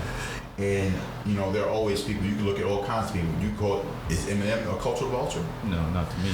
But you see what I'm saying? It's To going you, very, right, based to you. on people's opinions. Right. I know people's So opinion, yeah. I know people who consider him that. I think he's one of the greatest MCs who ever lived. Can I interrupt you just for 1 second? Absolutely. Can you give those who may not understand the Dame Dash Lyor Cohen, it's like a little bit of backstory? Because you were more there than any of us would have been. Yeah, but I would rather keep that short. Okay, keep it short then. Because That's fine. one way or the other, you would have to almost choose a side in making sure that the narrative was told a certain way, Right. Or to give some context to it in a way that you can see that maybe Lyor, it would slant toward me saying Lyor is not a cultural vulture instead of Dame's side and his point of view. Right. So I would say that they just have lots of animus between them as it pertains to Def Jam and Jay-Z and the breakup and everything else. Right. And Damon has, he has some, as anyone does, they have good parts of their personality and things that Damon, come on, it's too much. Right. But, I don't believe he's a culture vulture. I think he's someone who, was put in a position to thrive in this industry, and he did a lot of Def Jam, whether you like it or not. You have to respect the fact that, these things have happened. This is almost like, in a lot of ways, having that Jordan versus LeBron conversation. I'm not going there. Oh, Guys, I really don't know how many more times. We're gonna go there. Yeah, but We've talked about this a lot of times. I'm just saying, interesting reasons. Whatever the case might be, I think whether you like that player or not, you have to respect what has happened. Yeah. Or I won't say you have to, because most people don't care about that. Right. They'll let their emotions override fact. But guess what? Fact can give a fuck about your opinion. It's the truth. Yeah. This pin is always going to be this pin, no matter what you say it's going to be. Yeah. It's always going to be a pin. Right. So at the end of the day, I think that when you're honest with yourself about someone's accomplishments, and Damon's been accomplished in this industry, and so is Lyor, whatever the peccadillos and they have as individuals and with one another, I try not to get in that part of it and just respect the fact they both built in this thing that we call hip hop culture. I'm gonna segue us somewhere off topic, but within what we're doing. As someone who just mentioned, it's challenging to be in between two entities that you have to try to be objective and also not take sides, but know that something you say may be skewed or I'm not worried about that part. Great. No. I'm glad you shared that. So LeBron created a school. The school has bicycles, and the kids get helmets. And if they want to go to Akron College, University of Akron, through this school, they can go. Now, you mentioned the GOAT conversation, which we've had the greatest of all time conversation, and it's gone in so many different directions. That has to go conversation because Magic Johnson's the GOAT. Right now. It's a great argument. No argument. Okay, right. No. I'm just playing. But I'm almost willing to agree with that for reasons that I'm assuming. But do you credit some of that based on things he's done off the court? No. Okay. So Great, here we go. This is the question, because a lot of people credit the greatest of all time as a basketball player to the things that somebody did on the court and only on the court. But those of our LeBron era are like, well, you know what? This guy did more things than just sell sneakers and do the things that Jordan did, because the time is different, the scenario is different, and the impact may or may not be different based on who you're asking. So I'm curious, as someone who grew up more in the Jordan era than we did, but also I feel like can objectively provide a insight to LeBron and his career and not be like, oh, like one of us young people are like, oh, he's the greatest. No, he's been on NBA TV, so he actually. Yeah, I talked about it a little bit. So, and I'm only asking this question because oftentimes it's like, Jordan sold all these sneakers. We're like, what did he do for the community? And like, then you see LeBron What the hell open a does that school. have to do with him being a good basketball player? Okay, though? but Nothing. it's involved in the conversation Right, because but it's irrelevant. I don't You're think it should not. be. It's irrelevant. Well, if we talk straight up basketball and impact of basketball, Michael Yeah. Jordan's impact cannot be understated. Absolutely. He came at the time and the confluence of David Stern becoming the commissioner of the league, expanding how the league looked on a global basis, the marketing of their players as opposed to just the teams in the league, and then Michael Jordan coming in during the beginning and really the onset of the internet era, right? When by the time Dream Team did come about, it's 92. By 94, it's ridiculous. So imagine what he was already big by 87. That's why we wrote, Bobito and I, well, I'm a contributor to the book. Where'd you get those? New York sneaker culture from 1960 to 1987. Because of 1987, it was a business. And it's because of Michael Jordan. So his impact can't be understated at all. Off the court, as far as that. Right. But that couldn't happen without what he did on the court. Okay? So as far as on the court, and why I say Magic is the GOAT, Magic is 5-4 in the finals, got swept twice. Yeah. And it's still the GOAT. Because, not so much because of all the wins and losses, but to me, what solidified him as the GOAT for me is the 1991 series against Jordan. Talk about it. All right, first he beat and lost to some of the greatest teams in NBA history. He lost to Philadelphia with Doc and Moses. Yep. He lost to Pistons with Isaiah, Yep. Joe, all those guys. Like, he lost to some of the greatest teams in NBA history. Yeah. He also beat them. Yeah. Larry Bird, Yeah. Parrish, McHale, all, Yeah. Dennis Johnson, all Hall of Famers. Multiple, 4 or 5 Hall of Famers on his team. Beat and lost to those teams. There's no shame in losing to the best. There's no shame in beating the best. But in 91, when it's no longer Showtime Lakers, he took warm dump truck juice to the finals. 91. Okay? Warm dump truck juice to the finals. Vlade Divac was a rookie. Vlade. Sam Perkins was 912 years old. You had James Worthy injured. You had Byron Scott injured. So Showtime Lakers were going. Yeah. There's no way the Portland Trailblazers shouldn't have played in 3 finals during that time. They played in 90. They lost to Magic in 91. They played in 92 against Jordan. They were the best team in the West. Somehow Magic dragged that team with no names, Terry Teagle, Eldon Campbell, Tony Campbell, and got to the finals with that. And in game 1, who won game 1? The Lakers. You know why? Michael Jordan. Michael Jordan wanted to guard Magic to show, I'm the man now. And Magic destroyed him in game 1. Yeah. He had HIV. Destroyed Jordan. Yeah. This was in June of 91, and in November of 91, he announced he had it. So he had the bug. I'm just being honest about it. I'm not trying to even be funny. Yeah. So, game 1, the Lakers win because of Magic. Because Jordan wanted to guard Magic, and Magic was killing him.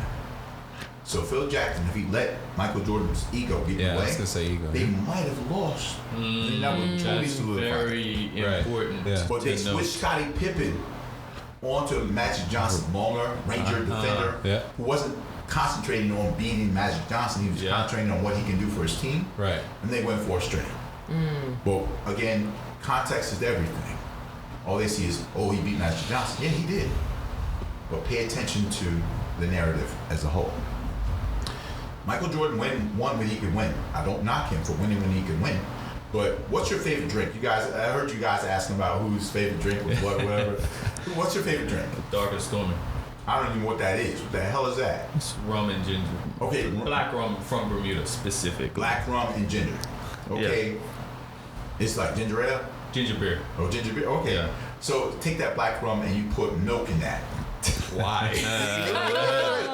You put milk in that. The same parts you would put the ginger beer, you put the milk. Is that the same drink? Hell no. So when you expand the league 6 times in 8 years, coinciding when Michael Jordan was winning his title, is that a still lot the of milk same in that NBA, or is it a lot of milk in that rum? Get what I'm saying? Absolutely. I don't knock him, but that, you know what? These two things exist in the same space, and guess what? They can both be true. Yes. People want to eliminate one of them They can both in order be to true. make the Two other. things in one Absolutely. sentence can both be true. They are true. Yeah. These Yeah. things happen. They were expansion, so the league was weaker. Yeah. He won when he was the weakest time in NBA history. I don't knock him I though. haven't heard that argument, and I'm glad you're That is bringing it a up. fucking You know, but bar too. what I'm I've saying never is- heard that. It's not even an argument because it's actual fact. Yeah. That's what happened. So is that some of the stuff that like we as people who didn't grow up in that era and know that type of information when we're like, oh, this person's the best and that person's the best? It's like, yeah, but you don't know, so you should do our Googles. Yeah, okay, cool. No, yeah. but the thing is, there are people. I've had a conversation with people who are older than you, and they don't have that kind of analysis. They just it's emotional. It's just Well, that's they why I do what I do. know. I was just saying, this is why Right. he's living his life. Like, so I'm not, because I'm that's what he not does. emotional about it. Right. You know, I was a Pistons fan when Jordan was winning. I was never really a Jordan fan, but I respect Jordan. Don't get me wrong.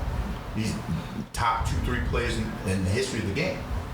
But I also look at the fact that he was a watered down league. Sorry, top 2 or 3. Yeah. I told you Magic was the GOAT. Okay, and then Right. 3. I said, no, top 2 or 3. So if you were to give a 3, Who's the third? There is no third. I didn't say top. I didn't give a number, okay. but Magic's the GOAT right now. There's one guy who still has chapters to write. thank you. LBJ. I'm so Until- glad that you said that Until he because finishes writing chapters. thank you. You can't keep compare. talking about it. I'm not going to. You know, but here's the best part about that. This is what tells you the ultimate respect to LeBron Raymond James. That's his middle name? Yes, sir.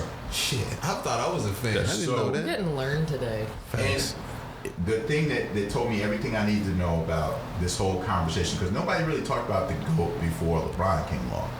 They were like, okay, Michael Jordan's the best Kobe. player. No, Kobe's never been in the GOAT conversation. Yeah, he's been in. No, for his fans, the Kobe standing army. That's true. The Yeah, Kobe so- standing army. yes. Because all Kobe is a prototype of Jordan. Facsimile. He's the same Yeah. guy. You know, and, Same guy.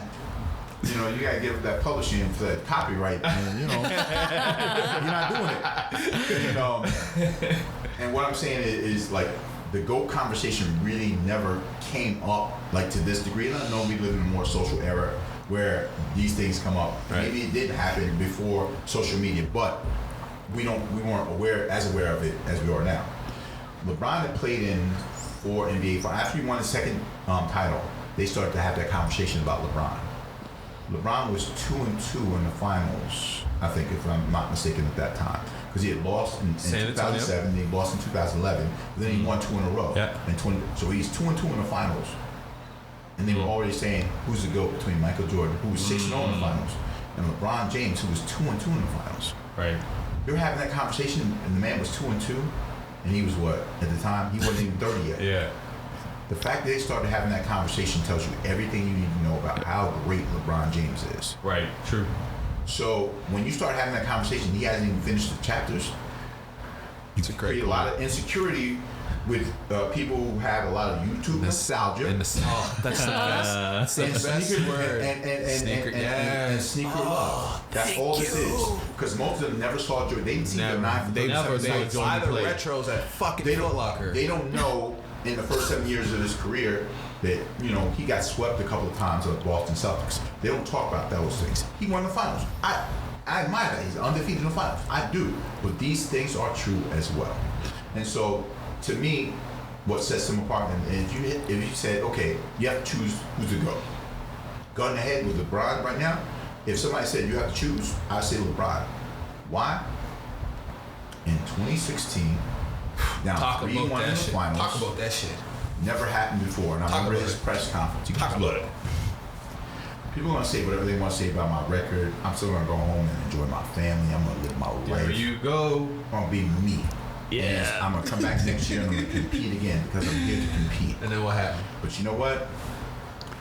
People said we were dead. It couldn't have happened. And then they come back and they win the series against the greatest regular season team in NBA history. Ever. 73 wins. Come back from 3-1 with Name one other player in NBA history at that level who's beaten a 73-win team. I can count one. Who's down 3-1 in the finals? I can count one. To me, that.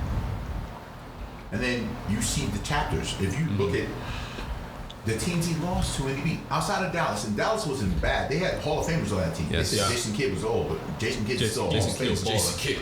Right? Dirk Nowitzki, whatever. So they lost in 2011. Cool. He lost to the San Antonio Spurs, greatest team, some of the greatest teams in NBA history, and obviously the greatest team right now in NBA history, Golden State Warriors. Where's the shame in that? Same narrative I talked about with Magic applies here. And so with LeBron, look at the teams he's taken to the finals. Trash. In 2007, garbage. He couldn't even shoot back then. Yeah. How did he get to the finals? He's 23 years old. He's in the finals. Then in 2015, the first year he comes back to Cleveland. Kevin Love had never been in the playoffs. Kyrie Irving never seen the playoffs. And the team that Kyrie Irving led was trash.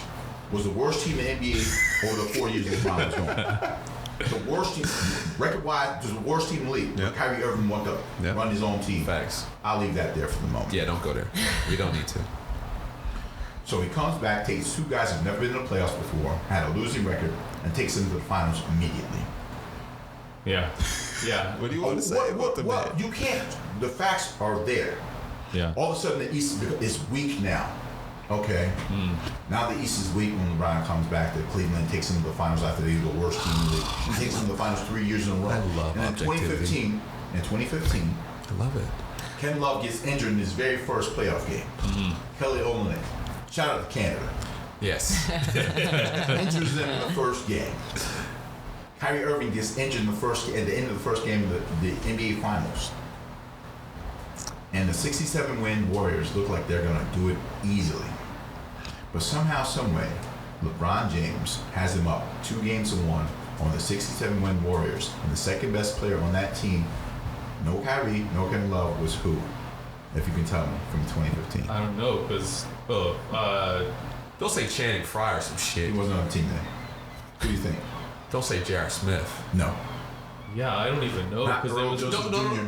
Not Earl Joseph Smith Jr. It's either Mo Williams or Ilgauskas. Nope. Neither one of them were on the team. Who? And the great and immortal Matthew Dellavedova was the second best player. Yeah, he was did. the second best. He was. Wait, listen to that sentence I just said. Yeah. And then ask yourself, if you can make Matthew Dellavedova the second best player on your team and go up 2-1 on a 6.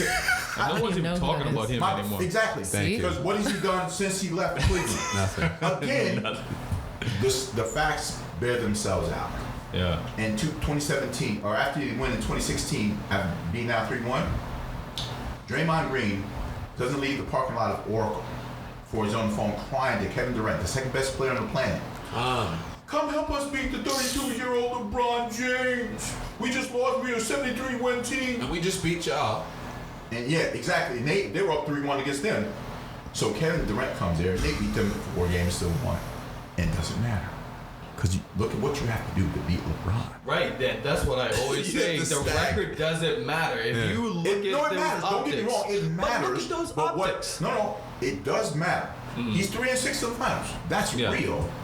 But again, when you lose and beat the best, and he's beaten the best, and he's lost the best. Yeah, and there's no shame in that. That's Magic Johnson. But I find he's the only person that very interesting. LeBron is typically compared to, actually, too. So that's another interesting thing. Yeah. I'm just saying that this man could go to the worst team in the league and take them to the finals 4 years in a row. So what happened? Look, even this year. I was going to answer the same question. If he they got swept this year, right? They got swept. This past season, they got swept, right? They'll get to the West semis easy. Maybe get out of it. The Cavaliers lost their second best player, a perennial All-Star, probably a Hall of Famer, depending upon his injury history. Okay. And Kyrie Irving. Kyrie Andrew Irving. And listen, kids, if you don't know the middle names of your favorite basketball players, you better learn. Yeah. Will Strickland knows this. He goes to the Boston Celtics. They didn't trade him to like Sacramento. They traded him to a team that just won the Eastern Conference Finals or been to the Eastern Conference Finals last year and got there again this year. Yeah. So you lose Kyrie Irving. You lose Kevin Love for 3 weeks during the season. You lose Ty Lue 3 weeks for the season. You trade half your team in the middle of the year, and you still make it to the NBA Finals? Name one other player who's done that. I'll wait. Check that G-Shock, baby. You tell me what it says. It says nobody but LeBron Raymond James. At the end of the day, I just deal with the facts of the matter. And these are things. And I admire Michael Jordan as a player. But LeBron's impact and his ability to change the narrative and control the narrative. Oh, you know, this is what we do. When I say 10 just for like, love you. Thank you. And change the way you see this league. They didn't have free agency back when Jordan and those guys played. So when you hear them say, I would never team up, you lie. Yeah, if you could give that shit, you lie. Yeah. You could build a super team in No, I'm saying, if you had, then what's the dream team?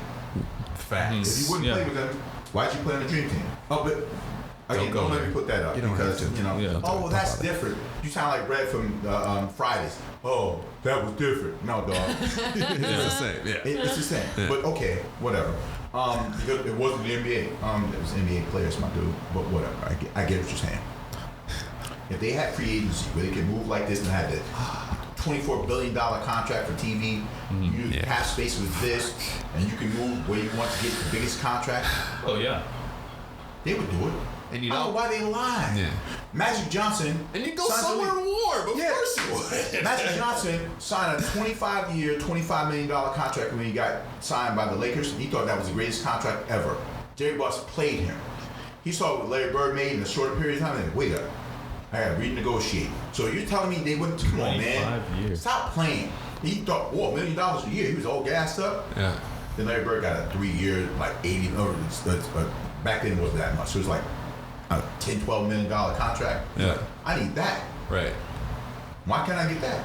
Renegotiate his contract. Yeah. Imagine if these guys had free agency back then. No.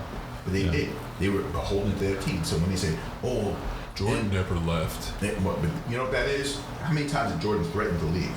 He threatened to leave. If they traded Scottie Pippen to Seattle for Sean Kidd, which is on the table. Ooh. I'm from that era.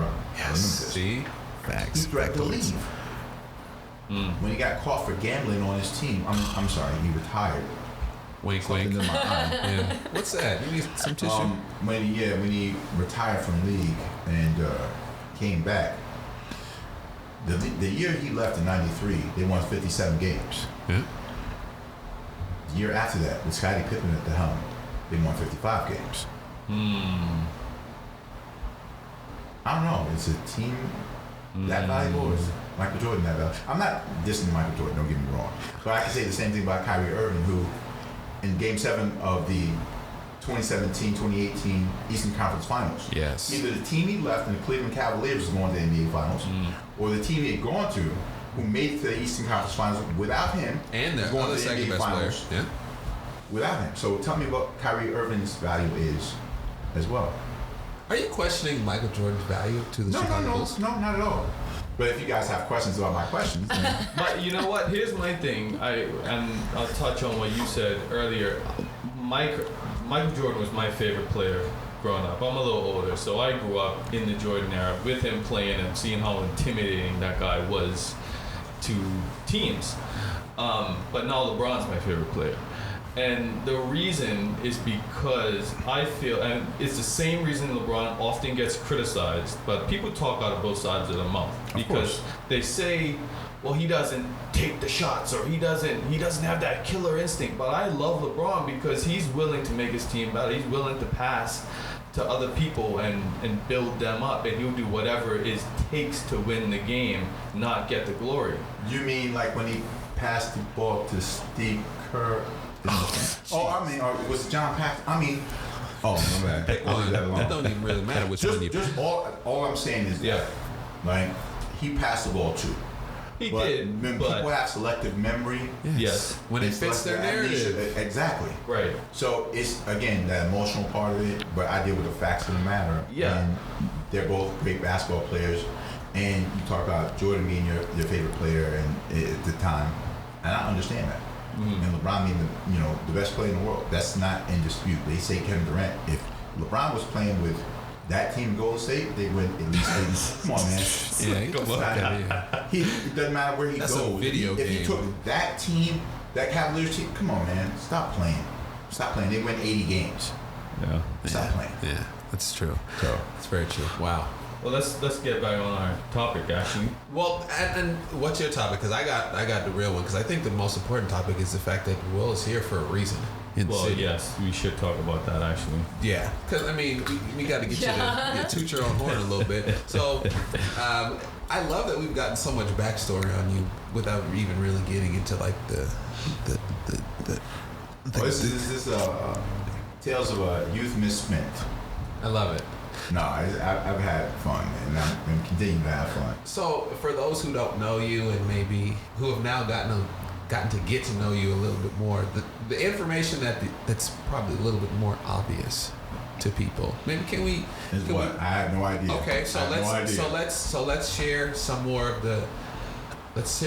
your story. Let's talk a little bit about the tournament, how the tournament was created, why the tournament was created, why we're here. You're here in the city. Duane made a shirt about it, which we already touched on. So let's get into Full Court 21 a little bit. All right. Full Court 21 is the world's most unique basketball tournament. It's not 1-on-1, it's not 2-on-2, it's not 3-on-3, it's not 4-on-4, it's not 5-on-5. It is the essence of your initial basketball experience. You don't go to the park as a team. You don't go you're not playing in the gym the first time you go play ball. You're playing off the garage or in the street or off of a milk crate or in the driveway. You go to the park and you see people playing basketball. You want to play, but you don't know how they can play. Right. So there might be someone there who's like, it might be the old dude talking reckless at the park. He's always there. I love how the older dudes call the young dude the old dude. I'm using him as an example. I love it. This is placement. This is placement. No, it looks good. It looks good. It's So great. the old dude's talking reckless. He's probably always at the park. Yeah. You have the player who probably went to college or university, probably plays pro overseas somewhere, just getting some workout in. Yeah. And you have the guy who's wearing the entire Boston Celtics uniform, but can't play at all. Get the These are the people you see at the park. What a setup. This is who you have to play against, and you're testing your skills against them. This Right. is all the essence of this game is that, and we just kind of commodified it, industrialized it to the degree that we gave it rules and structure. Right. It's a freestyle thing. Right. Yeah. And we took a game that we played as kids and made it, for lack of a better term, a business. Because this is played in 24 cities and 4 continents around the world with no major global sponsor. Just word of mouth. And the name of Bobito Garcia, and I guess here in Canada, the name of Will Strickland, because I do it in 5 cities here in Canada. Right. Outside of Halifax, we're in Vancouver, Toronto, Edmonton, and Montreal. And I get calls every day about bringing it Winnipeg, Saskatoon, St. John's. We really wanted this summer. Oh, really? We couldn't get it all together, but by word of mouth. Yeah. And so we up the ante every year. This year, Sorry. Why do you think the word of mouth works so well? because you can connect with people. That's why I go around with this. Where's my megaphone? I left it in the car. You got your own megaphone? Yeah. Megaphone. A megaphone. Oh, yeah. Oh, Okay. we posted a picture of you shouting at me in the megaphone. Yes, we did. Yes. That megaphone, Yes. that's Thor's hammer, my dude. That's Thor's hammer. Yeah. I dig it. Only I can carry that thing. Yeah. And we use the megaphone and like people hear us and they pay attention when they hear it. Yeah. So I can go in the mall and I can walk in the court like today. I went to St. Mary's. Yeah. Guys are playing and run up, down, young, strong dudes. End of the game. Young men. I remember you. You were at Smooth last year in Yes, sir. front of Cece's group of youth with the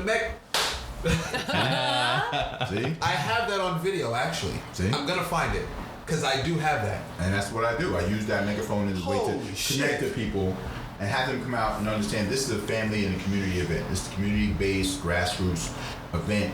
You know, Robbie is here in the community. He and his son play in the tournament every year. Yeah. And they are Shouts to Robbie. a huge help. His wife, his kids, they're all a huge help to what we do. And it's community though. And so we don't want to come in as like the big corporate sponsor or this. Like we're here in the community. Right. Why is that, being a grassroots movement, grassroots community-driven basketball tournament, so important? Because we come from the community. When we come to your community, we pay respect to your community. We don't come in like, oh yeah, we're the people. Like, but we why? don't know. Because that's how we were raised. My mama raised me right. So, you know, you respect other people's stuff. At the end of the day, like the tournament goes from 12 to 6. Really, the actual gameplay is from 1 to 5.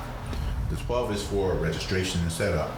The 5 to 6 is for cleaning up the park, and the community helps to clean up the park. I love it. Because this is your soil, you have to pay it forward. You have to let the young people see that if you don't respect your land and your soil, who will? And then when they take the park away, you're like, look at what they did. No, look at what you did. Facts. So if you don't respect it, if you don't take care of it, you don't utilize it. Now all of a sudden they have 3 tournaments going on in the same place that I started doing the tournament at 2 years ago, 2016, when his son won. Now there are 3 tournaments going on there. I heard that Red Bull Rain was there, and then the Crown was there just last week. So people are utilizing that space, and that's a good thing. Yeah. I don't look at it as competition because, like I said, when I roll my plan out, you do what you do. Yeah. I applaud it. Yeah. I will help you, but you can't do what I do. I know that. If you want to call that ego, cool. I'm supremely confident in what I do. So this thing was created by Bobbito Garcia, and who's one of my best friends. A little backstory on Bobbito Garcia for those who may not know about him. I don't know if you can do a little legend. It's hard, but Bob is a cultural renaissance man who has done everything from stickers to movies to music, you know, and we've worked together and been friends for almost 30 years now. Nice. And almost everything he's involved in, like we like you gravitate to certain people. Yeah. So the stinker collaborations, I've helped with those. I helped write the book. Where'd you get those? New York sneaker culture from 1960, 1987. Yeah. When I saw he's doing this Full Court 21, it was just small at the time. Like, I want in. I love this. Yeah. And I know how to do this up here. Right. And when I litmus tested it, I just did it in Toronto and Vancouver first. I'm like, ooh, this is about to be nutty. Yeah. I like the way this feels, right? Yeah. Because it's the people that make it happen. So whenever when I post on the internet, whether it be on Instagram or whatever, I post the champions who win the tournaments. Right. But I say none of this can happen without the people in the community. Like this thing, it's one thing to be in the NBA. This is another thing to come and let people who might not have a chance to play against Jimmy Butler, who I brought to Montreal last year. Yeah. Like the little kids who dream about playing the NBA, that was their NBA for the day. That was it. That might have been the only thing they ever did in their lives. What does it feel like to create that for others? I'm not creating it. All I do is provide an environment for that to happen. And then I sit back and watch and enjoy and embrace it. I don't create anything for anyone. All I did was provide the environment for that to happen. If you don't come to it, it doesn't work. Right. I can create all I want. Right. But if you're not a part of it, it doesn't work. If Robbie's not a part of it, Julius not a part of it, Jaden's not a part of it, if Duane's not a part of it, it doesn't work. Right. So when I'm on TV tomorrow talking about this, at 7 o'clock on Global News Morning, or whatever it's called, Talk about it. and then 7:50 Yeah. on Plug it. CTV Plug it. Morning Live, Yep. then you have to ask yourself, well, how the hell did he get on TV? How did he get them to agree to talk about this little tournament on television? Yeah. Because you use that word of mouth. You talk to people. I don't speak at people. I speak to them, with them. At the end of the day, as long as you can communicate effectively, because there's a difference between communicating effectively. We can be in a relationship. We can be yelling at each other. We're communicating. Yeah, you are. Then ain't all that effective, right? Yeah. But if I know how to communicate to you and like I can tell you that I'm upset or hurt or tired, you go, I'm sorry you feel that way. Can you tell me why this happened? Now we can have dialogue. Right. Or I really like that idea. What can we do to help you? Right. Because as my father once said, the worst they can do is say no. That's such a fact. And that's with everything. Yeah. So I leave that with everything I do. The worst they can do is say no. So I ask. You know what though? That what you said about the community and everything. That's why I love the tournament so much and why I stood behind it. I was that kid that didn't make the high school team, but I always felt like I could. So my home became the blacktop courts, and when the guys on the team came out there, they got fucking eaten up. So, you know, Hey, anybody can get it, right? right. So that's where I made my name. So I was like, oh, this is a tournament that speaks to the guys like me, the misfits. The year you played, remember the little kids that were at the park? Yeah. I had them all dressed up in like the little green shirts. Yeah. They were a local team here. I said they can come down as long as they volunteer for me that day. I'll take care of them. So they all got Panthers, shirts. was it? I can't. YMCA Panthers? Yeah, I They think it look was like, 'cause I'm a YMCA coach kids. there, so Yeah. I think there's some. They came out and they had to help keep the park clean. That was their job. But then I also let them shoot around for like prizes and stuff. So they were a part of the event as well as just being. They weren't out there like swing those sweet cherries. They were out there really working and doing their thing, but they were rewarded for their work that day because again, when you show the little ones at that age what this is, and like this feels good, this feels right, and he gave us shirts and we helped, and there was an exchange of cultural currency. That's all I do is exchange cultural currency every day. I don't talk about money. That's not money. You can't put a dollar value on this, what we're doing right now. It's cultural currency exchange. How do you define cultural currency? We're doing it right now. See, that energy, that vibe, when these kids come out there and they see that the community is the culture. That the thing we build, this basketball thing, it's not just a basketball tournament. That's why you don't see a whole bunch. I don't have like dancers and lighting and all this stuff. It's the basketball. But at the end of the day, when you look at the basketball is cool, but the people that come out and make it happen, Right. that becomes a community. So when we take a picture at the end, we're in there and you see that immortalized for life, that's us forever. You're a part of that forever. That's the community. We created a culture of inclusion, of willingness to help and be a part of something greater than yourself. That's culture. We took all these different things, people from different walks of life that I wouldn't, some of them I might not ever see again. Yeah. But when I see them, like the black tournament that was here. Here we go. The longest running tournament in Canada before it died. And I was writing a story on it in a magazine I was doing with Barbito called Bounce. Again, when you nurture relationships, you work together, steel sharpens steel all day. For sure. And I had never heard of the black tournament. I was like, wow, so only black people can play? And I was like, wow. But I understood the history of Halifax, so I understood why it was that. Right. So people can say what they want to say, but I wrote the story about that. And Cecil, who was running the tournament. Right. Yeah, those, I'm glad you came out to talk about the tournament. We appreciate, some coverage on it, whatever. Do you want to play? And I'm like, I didn't come out here with a team or whatever. And he goes, if you can get some guys together, you can play. I'm like, what? So I pick up this is 2009. I just start picking guys out of the crowd. Like, can you shoot? Can you shoot a jumper? This is scouted. Quick tryouts. And I pick these 6 guys, and we go ahead and we win the whole thing. My word is bond. Look it up. 2009. We had never seen each other. Tyler Richards, blessed dead, was sat next to that man for 3 years. You understand what I'm saying? Was a part of that team. And I didn't know who he was. That's crazy. I didn't know any of the guys on the team. I saw a guy by the name of Nate. Nate Anderson? I don't know what's his last name. Little Anderson. short guy, white guy, cuts my hair. This is Halifax. He was my brother's teammate. That's me. Nate was at the park yesterday. He was over shooting by himself, and I said to Robbie, I need to go see this guy. He looks like he's serious about his, because you can tell any cat who's working on his game by himself like that, and his game's running on. He's serious. So I see him, I go, I know your name. Your name is Nate. You're from Florida. He goes, yep, sure is. Oh my God. Sure he goes, is. oh my God. Yeah. I remember you too. Yeah. I'm like, he goes, that you remembered where I was from. Yeah.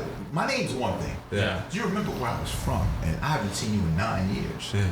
We don't talk. We're not an internet friend. We're not, none of that. That's amazing. He goes, that's respect. That's love. I said, I need you to play my tournament tomorrow. He said, say no more. Doubt. That's cultural currency. Did he You know what I'm play? saying? Huh? Did he play? What's playing this year? Oh, snap. He's playing this year. Okay. That's going to be trouble. It's going to be some people out there ready to cook. Okay. And for the rest of you who want to just come out and be a part of the experience, want to come out and get your jingle on, whatever it is. Yeah. Let's have a good time. Let's be peaceful. Let's enjoy some basketball. And let's see these young people go out and do their thing in a good way. Like you win a tournament, it's $40 to get in, which is nothing. You spend that much on, you go at the bar, you're at the bar, maybe you pregame. Yeah. You know, you might sit at home and get your wine and your liquor, whatever. That's $30, $40 right there. Oh, see ya. So you pay for a shirt, your registration, your referee fees, and if you win over $1,000 worth of prizes, and you qualify to play in the All-World Finals in New York City. And like you know, when you get there, I take you to meet with the managing director for basketball of Rock Nation Sports, who used to be my ball boy when I was in university. Steel sharpens steel. These relationships matter. Yeah. This was I graduated university 26 years ago, 27 years ago. He was my ball boy then. We still have a relationship now, and I barely see him. This is the reason I'm telling you about community and cultural currency. You could have been a dick to him all that time, and then he goes on to be at Rock Nation. Right, so he's at Rock Nation. How do you, better question, how do you keep and maintain and build a relationship with the ball boy? Someone who most people typically just... His mother, no, see, and that's the thing. Most people... Okay, here we go. You just said most people. Yeah. When I was in university, people used to ask me, why do you speak to the janitor and the groundskeepers? And I say, because they're people, my dude. Like, I didn't understand the question. Yeah. You're looking at them as a job. I'm looking at them as people. Maybe that's the problem. Right. And so when something goes wrong in my dorm room and I make a phone call, they're right there. And it's not, I didn't do it because of that. They came because I treated them like a human being. Right. That was it. That was it. It's not that complicated. It's not that deep. Yeah. And so with Joe, he was the ball boy. His mother was an assistant registrar at the school. She was like my second mother. Yeah. I love him. You know, his mom was so great to us, right? And I'm like, okay, Joe was going to school. His mother would update me. He was going one of the best schools in America, Northwestern.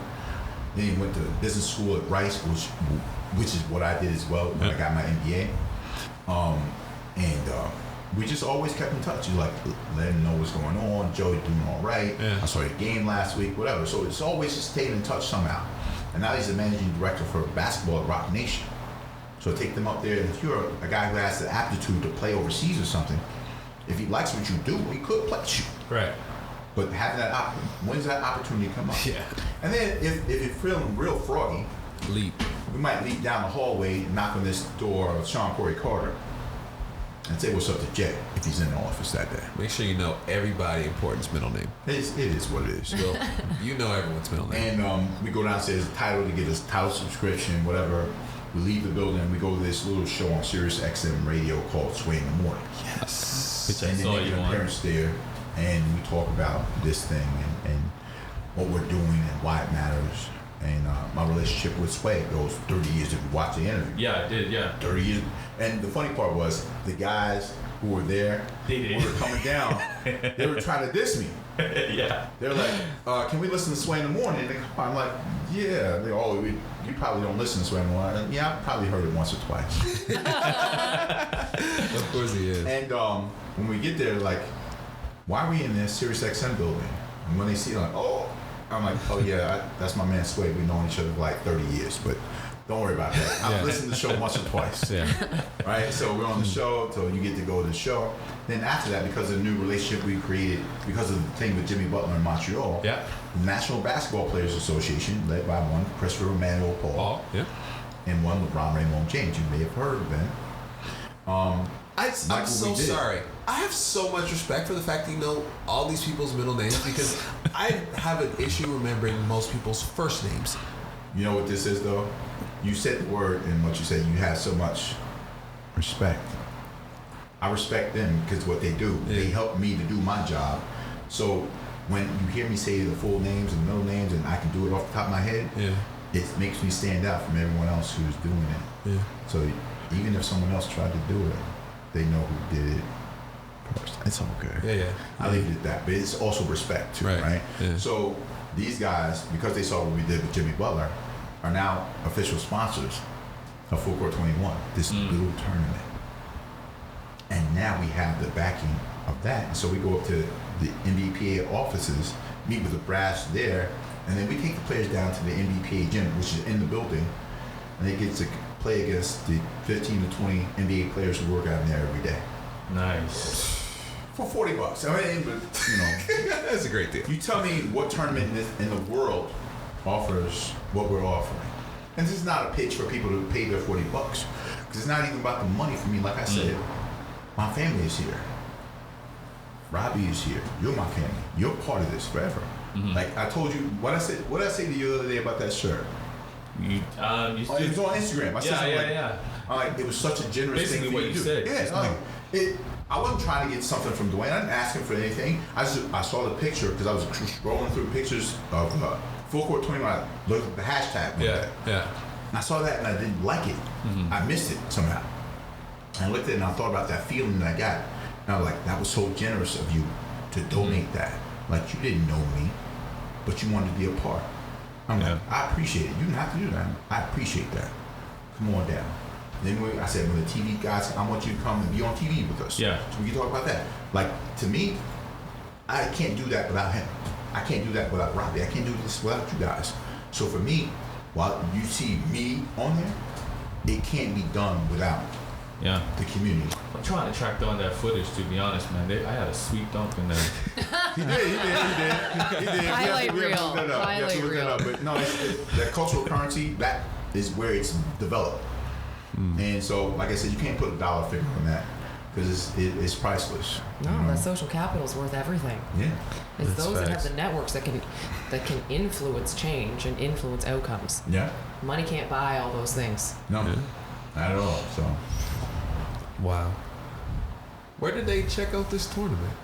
At the Oxford School at 6364 North Road.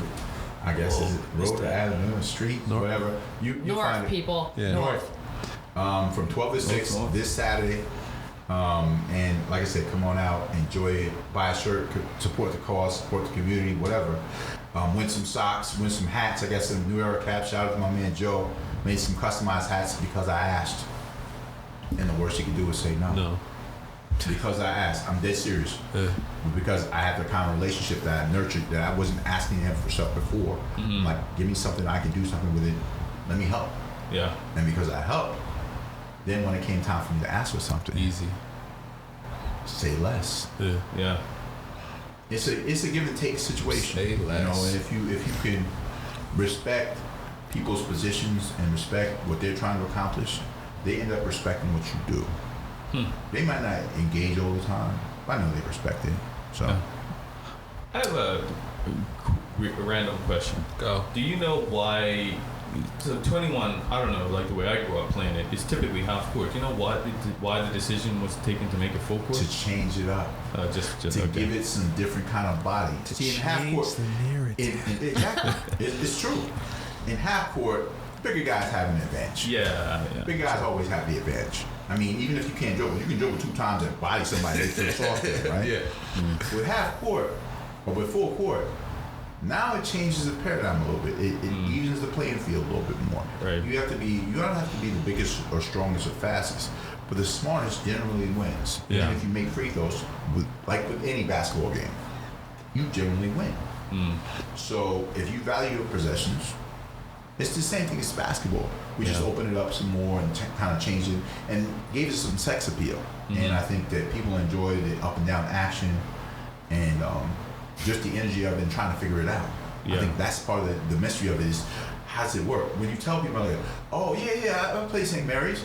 Wait, No. full court? Yeah. Hold up. What? How do you do it? Yeah. And so I explained, I'm like, okay, normally when you play half court, Duane would shoot, he miss, I get the rebound, take it back behind the arc. I try to score on 30, 40 people in the lane. Yeah. In our game, there are only 4 other guys in the court with you at any one time, and they're referees, and all he gets is 3 fouls. And so when he shoots, he misses. Instead of me taking back behind the arc, I'm trying to go the other end, and they're trying to stop me. So Right. if I'm going this way, and Terrence, you steal the ball from me, as I'm going this way, which way do you go? You steal the ball. Back the other way. Back that way. But guess what? Duane's waiting for you with the saucepan. He blocks that shot. Get that shit out of here. Yeah. Yeah. Blocks it, gets the steal. Which Goes way do back you the go? other way. Which way? The opposite way I was going. This way, right? So it's up and down like that. It's always change of possession, except offensive rebounds. It's a lot of fun. And it happens like that. There's no out of bounds. So there's no out of bounds. I'm just gassed. You talk about freestyling. There's Yeah. no out of bounds. Yeah. So you have to figure it out, man. And it's a lot of fun. I just hope people will come out and check it out. You can find us on all our socials. Full Court 21 CA. Instagram, Twitter, Facebook. It's easy. It sounds a little more mental than it is physical, even. Oh, it's physical. It's Because you have to fight the elements. But the mental part of it is definitely something like you have to fight. Like, if you don't win early on to get some rest, then you will be playing multiple games. And it's going to be some heat. I mean, it is August. Yeah. You know, and we try to make sure we keep the players and referees hydrated. Provide beverages for the players. Not alcoholic beverages, of course. No. But shouts out to Coca-Cola Canada for supplying us with Powerade and vitamin water. Nice. A lot of it. Good. Yeah. Hydrate yourselves. And guess why they gave it to us? Because asked. I asked. And the worst I can say is, Right. I wish I could tell you some magic words that I said. No, I just asked. Yeah. I'm dead serious. Can we get some of this? This is what I'm doing. I presented it the right way, and they like what I presented. So there it is. Yeah. If If I can offer any advice to players as someone who did it and did it poorly, you have to be selective of when you play defense, when not to play defense. You have to actually be able to shoot. And if you're big, use your size. Yeah, it's true. Like once guys figure it out, like guys who are big guys, I'm like, why are you shooting so many jumps? Yeah. Make the referee make a decision. Right. Because if it was me playing, everybody would be cooked. Just I'm post. just saying. Three No, I'm not fouls. gonna post anybody up. Three I'm fouls. just going to the saucepan every possession. Yeah. You gotta find me and let me shoot. I'm making free throws. I'm gonna get the ball back again. I'm gonna do the same thing until you quit. Right. And I'm going to win. But I'm old now, so I'll leave that alone. it's funny because the question I was going to ask before that was, what advice do you have for those playing? But you just gave it. Yeah, and I'm not supposed to give away trade secrets. I mean, at the end of the day, if you don't figure it out on your own, then you won't. Pay your $40 and probably, come find out for yourself. Yeah, you probably weren't like designed to win this thing and built to win it. You know, because you're not thinking about the game the way that it best suits you. Right. You know, because what I can do is not necessarily what you can do. Right. But you have to figure out what it is. And Duane just told you from his perspective what it was for him and how he made he came up a little bit short because he's like, I have to be able to shoot better. I have to go to the basket a little bit more and force the action one way or the other. You know, so it's things. It just depends on how you are and how you play. Yeah. Thank you. No, I appreciate it. Do you have anything else you want to Oh, I have. go? Oh, sorry, I know you got do. something? Go for it. So I know you have a WuTang background. Can any of those guys play basketball? Yeah. There was a situation once in Houston, of all places. And for those who don't know, I helped to sign this little group called WuTang Clan to a lot of RCA records back in the day. Because of the relationship I had with the ruler Zigzag Zigala, better known to you as the RZA Robert Diggs. Yes. And This is like the chillest humble brag ever. Just love WuTang, no big I'm deal. just saying, I did mean, it. it's you know what though? Like I said, my mother, the whole Forrest Gump thing. It's history, man. That's cool. But and the way we met, I think, is important before I get to the basketball story. So, a friend of mine who worked at Tommy Boy Records at the time, Tommy Boy. by the name of Albie Ragusa, who's basically like Tommy from Power now, I guess. Yeah. I think he's like the biggest weed dealer in the. Let me stop playing. Anyway, I'm gonna stop. You didn't say that. I didn't like that. No, Albie was cool. Albie was my man. Called me and asked me if I could get this record played on the radio, on a commercial radio station, because I was starting my little promotions business. The song by Prince Rakeem called "Oh We Love You Rakeem" by a guy who eventually became the RZA. If you've never heard this song, go and listen to it online. It's horrible. I needed encouragement to listen I to it. hate the song. I hate terrible. the record. And I told him, look, man, if Jesus Christ was trying to push this, you probably couldn't get 2 spins. But I'm gonna do what I do because, you know, I ask. So I go to the station and get the call logs, whatever. And he goes, yeah, can we get a show for him down there? I'm like, Dr. Barely playing this record on the radio, but okay. So I call my people on the other side of town. They might be a little too comfortable on the other side of the law as well. And tell him I have a show, whatever. He knows that I can draw some people. And we do the show. We get the show. He flies down.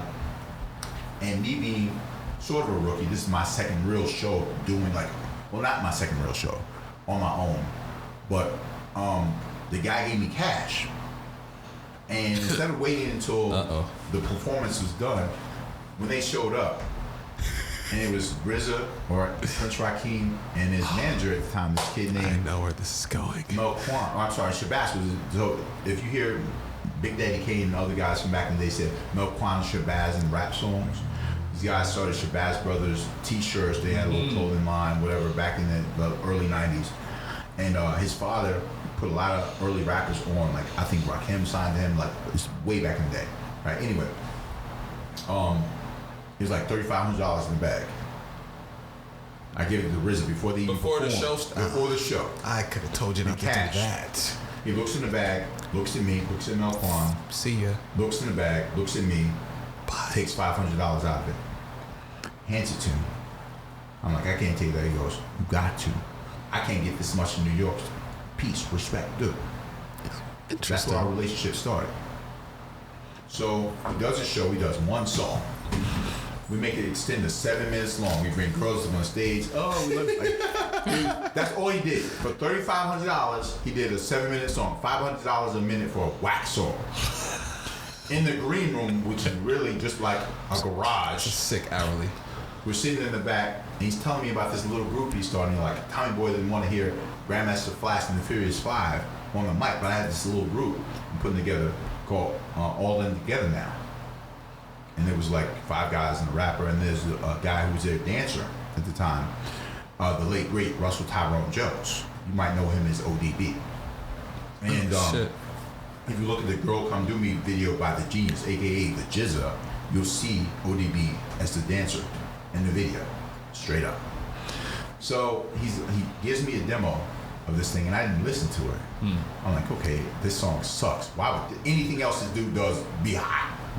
But he was telling me like the other stuff. This is not really what I do. I'm like, okay, you know, people talk. Yeah. About a year and a half later, I get a phone call when I'm getting ready for my radio show, and I'm like, oh no, I get a box of records. I'm sorry, I'm telling this backwards. I'm looking at like records and get ready for my show. I have a box of. You guys know what records are. I'm just saying, it's another time. I'm not trying to be funny. I'm being dead ass serious. Oh, there you go. See, so you know, 12-inch records, right? And I open up the box. It's this nasty yellow, green, brown label, and at the top of it, it says WuTang Records. And at the bottom, it says, for more information, call Prince Rakeem something Morningside Drive, Staten Island, New York. I'm like, this cannot be the same dude.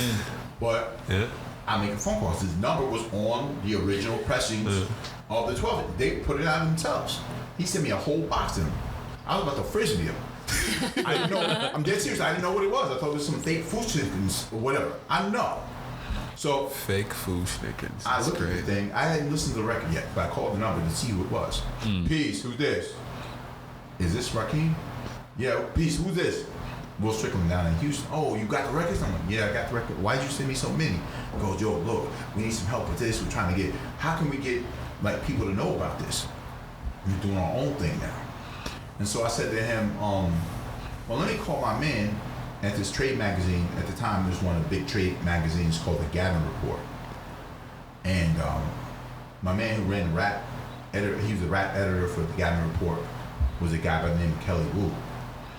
And so we sat on the phone for like the next 3 hours planning out how we would put out this WuTang single.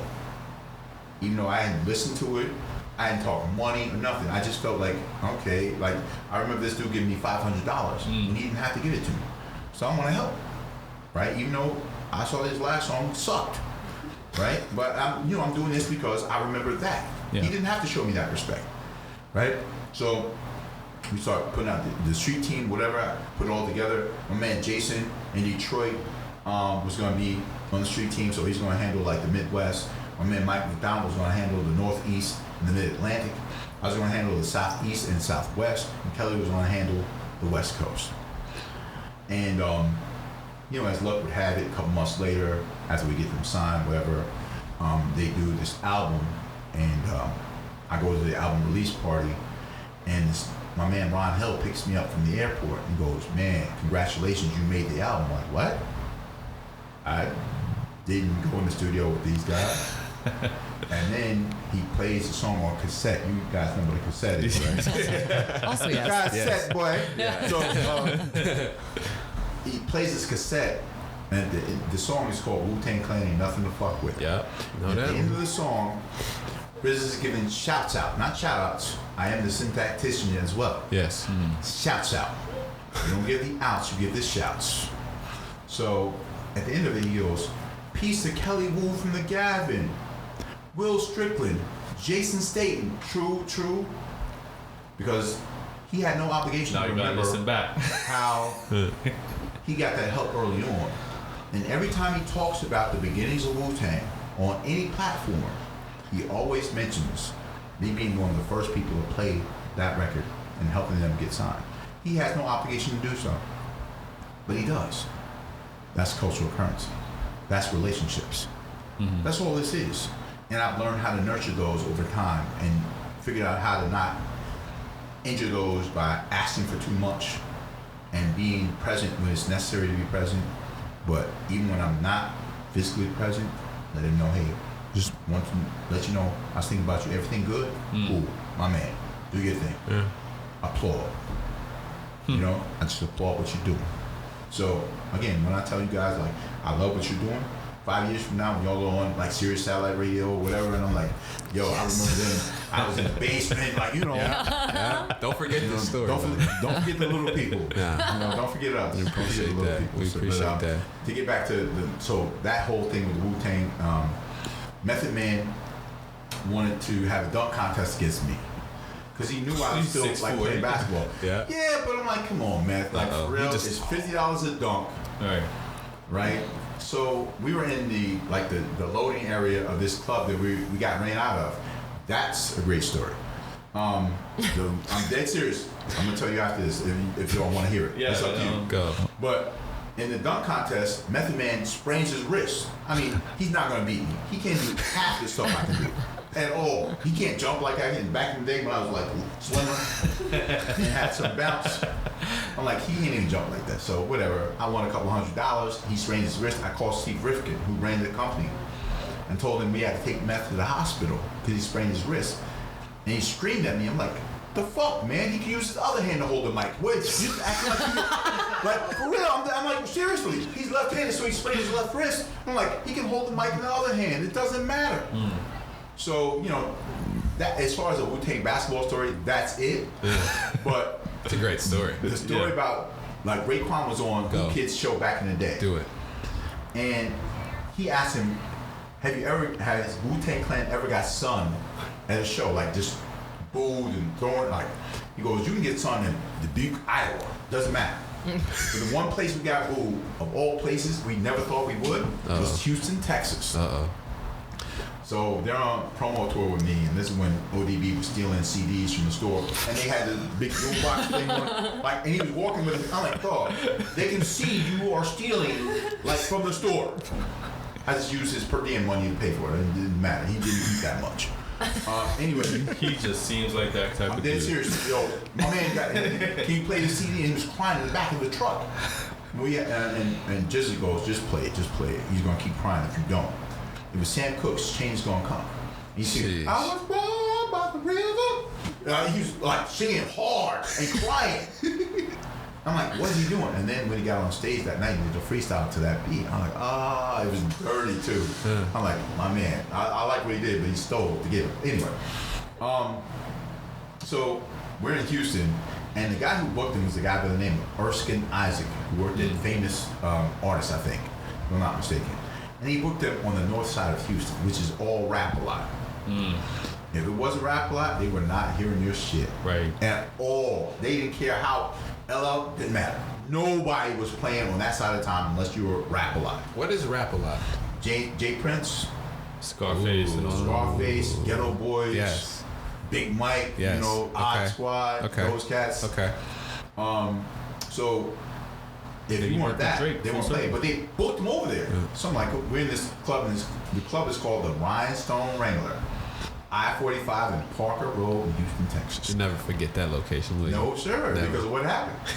And my son's mother, who was not quite my son's mother at the time, but she was pregnant with my child, came along. And when I knew we were going to this club, I told the dude that was driving us, keep the car on. We got the back door. I told her, stay right here. Don't even come out there. We might not be here long. My word is bond. We come out on stage. Woo, woo, woo, woo, woo. And RZA has this big Nebuchadnezzar of like Moet, the huge bottle, right? And you know, they go, oh, what's up, Houston? Like, you know, everybody's just standing there like this. Ice grilling, hard body. Yeah. And there was this little group of cats who just got out of prison. They had that fresh out of prison smell to them. Smell. What does it smell like? It's like a car freshener. You can put one up. They're serious. Fresh out of prison. It smells like prison. Okay. Fresh out of prison. Okay. Wow. So they had tattoo tears and all this stuff, right? Whatever. They wore tight white T-shirts. Okay. They called them tight whites. And they were standing in front, holding Budweiser, standing like this, looking hard. So RZA goes, "What's up, Houston? Y'all love us?" Nobody was saying anything. Like, oh, this is bad. Dude says, hey man, let me hit that mic real quick. So RZA's like, okay, cool, whatever. Puts the mic out in the crowd. Dude says, hey man, why don't y'all take that bitch ass shit back to New York? And he sprayed RZA with his Budweiser.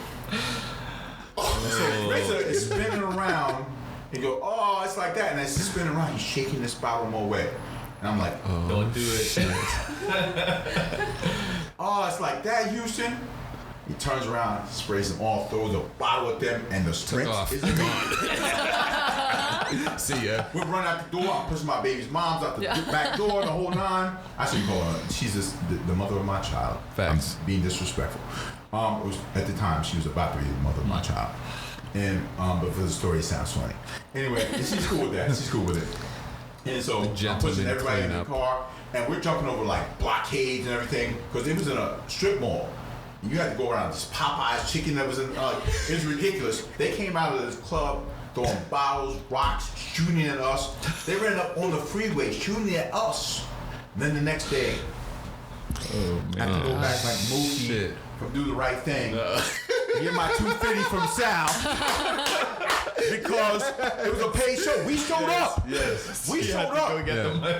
I had to go with some goons to get the money. I didn't get danger paid for this shit. Danger paid. So I have to go, like I said, like Mookie from Do the Right Thing, and like Sal, I need my 250. Yeah. And I had to get the money.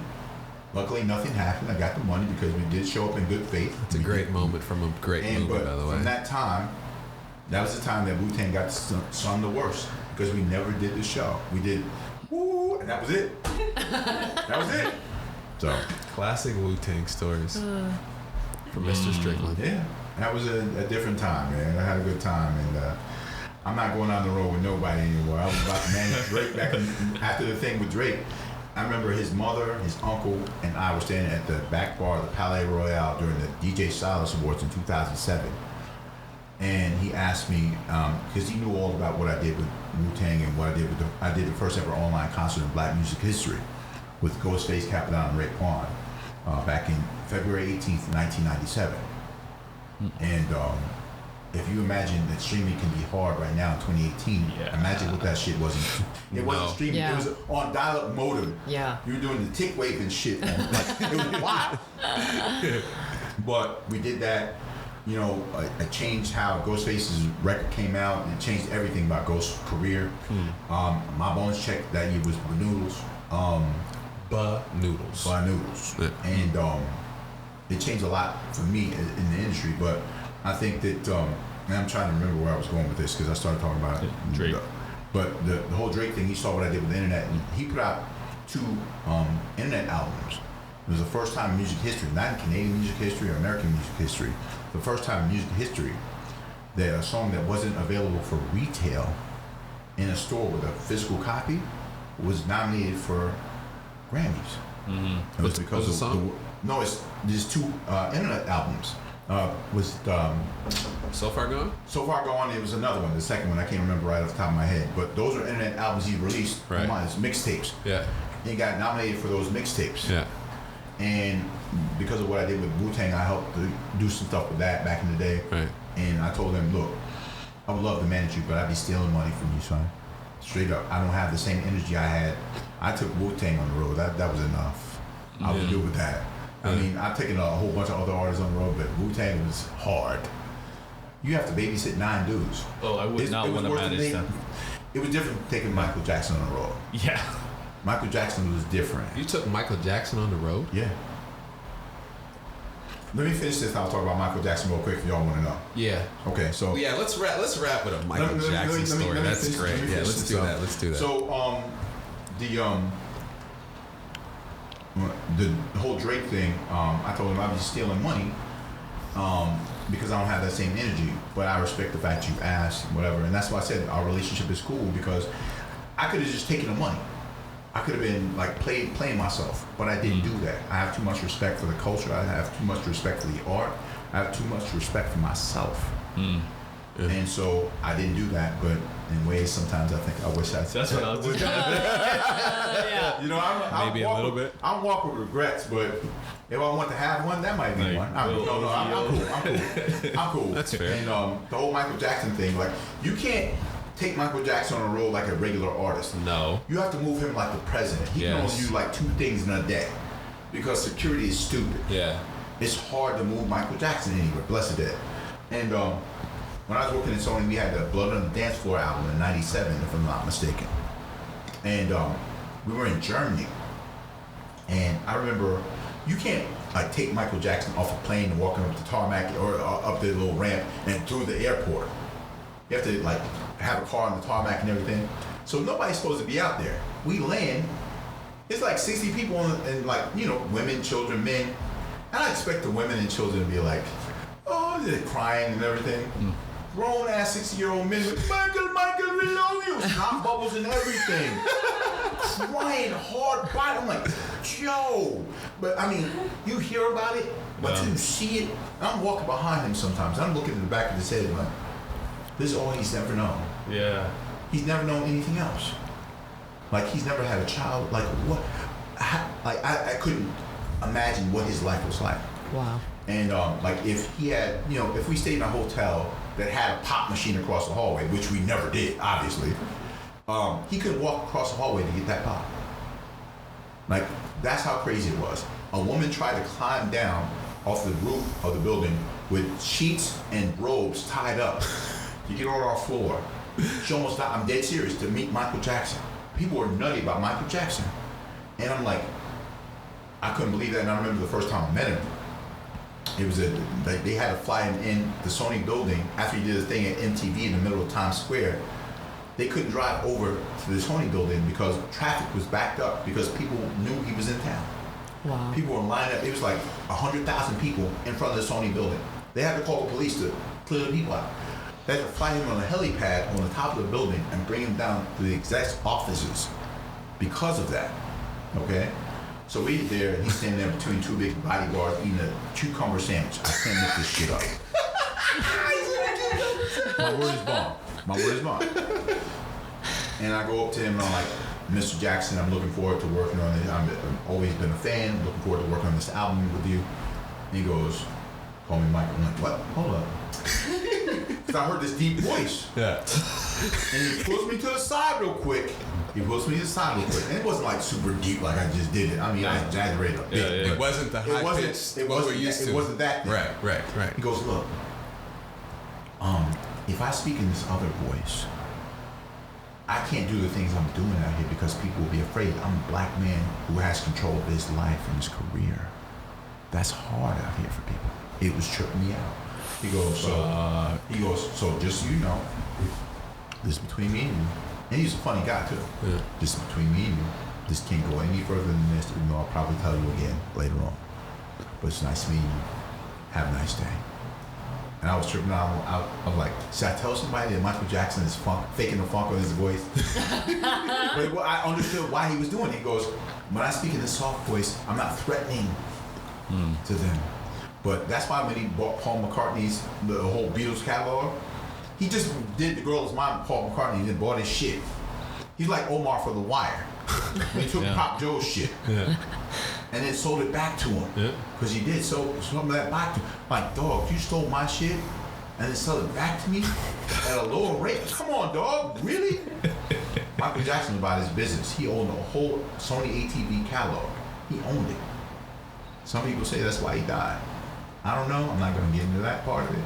But Michael Jackson was hard-bodied about his business. That's all I know. Wow, that nugget just really shifted my perspective on like everything in life. about but Michael Jackson, because our mom is such a fan. Like when Yeah. Michael Jackson died, mom was crying. Like that was an emotional moment. Like, oh my God, MJ is gone. Like, I mean, it was a trip, you know. And Yeah. I think when you think about the people, like little kids who were dancing in the street to Michael Jackson who never saw him.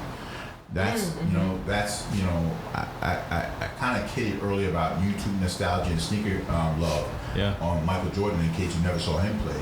But little kids who loved Michael Jackson, they thought that music is timeless. His energy was timeless. So, you know, for whatever you thought about him personally or whatever he may or may not have done with children, whatever, like his catalog, his impact on music culture can be, you know, understated or disrespected in my opinion. So, and I had the pleasure of working with him for a brief period of time. So, respect due. Wow. I had a couple of experiences. I've done a couple of things. I got a couple of stripes on the uniform. You know. wow. This was amazing. Yeah. Oh, I'm just blown away. Yeah. You didn't have to say much, did you? So, no, I'm just learning. I feel bad that No. I kind of dominated the No, conversation. not at all. No, Not this- at all.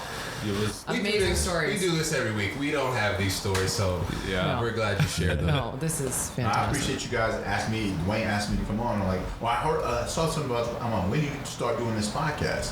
Yeah. Tell me more like- about it. Like, I want to know. Because when I see people do it, I want to know. I ask questions. Yeah. I always ask. I never assume. You know. So when I say stuff and I'm like, you think I'm joking? I'm being serious. I'm asking because I want to know. Yeah. That way, I don't ever have to assume.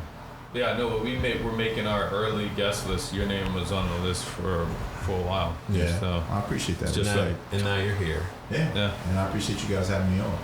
Thank you. Thank you. Any last tidbits for people to find you on the interweb? Yeah, you can find me at Will Strickland #1 on Instagram, Wall Strizzle 1 on Twitter, and Thelonious Monk on Facebook. It wasn't. I never wanted to be on Facebook, but the organization, they try to put UMAC, the Urban Music Association of Canada, as the name. They wouldn't let them do it. So I said, well, just put something in. Put as I said it one day. And the reason I picked Monk is because he couldn't read or write music. But he did everything so wrong that it eventually ends up being right. From a technical standpoint, from a Western European music dominated standpoint. yeah. He just did it. So somebody else wrote his compositions for him as he played them. And when you think about great composers in American history, you think about Duke Ellington from the jazz perspective. Duke Ellington did over 1,000 compositions. His canon is real. People love it. Monk did 70 and is on the same par as Ellington. Why? Because it's not always about quantity, but quality of the situation. And Monk has some of the most amazing jazz standards in the history of jazz. And the man couldn't read or write music, he just played it. And that was the feel, that was the cultural currency, the exchange, and all that. I keep coming back to that, but that's all a part of this. It's the energy we talk about. There's a reason I'm here tonight. There's a reason I reached out. There's a reason all this happened. It didn't happen it wasn't random, you know? And again, when the energy is correct, we build and we grow, right? I appreciate you. This episode is called Cultural Currency. Duane's writing it down. Thank you, Mr. Strickland. I also Thank you. liked Attitude is Altitude. Just saying. I know, I wrote that down. That That's was also mine. a good one. Yeah. We got some options. There's lots. We got some There's a options. lot. We got 2.5 hours of content, so damn it, we got some options. Listen, sorry we went long. No. No, not at all. No.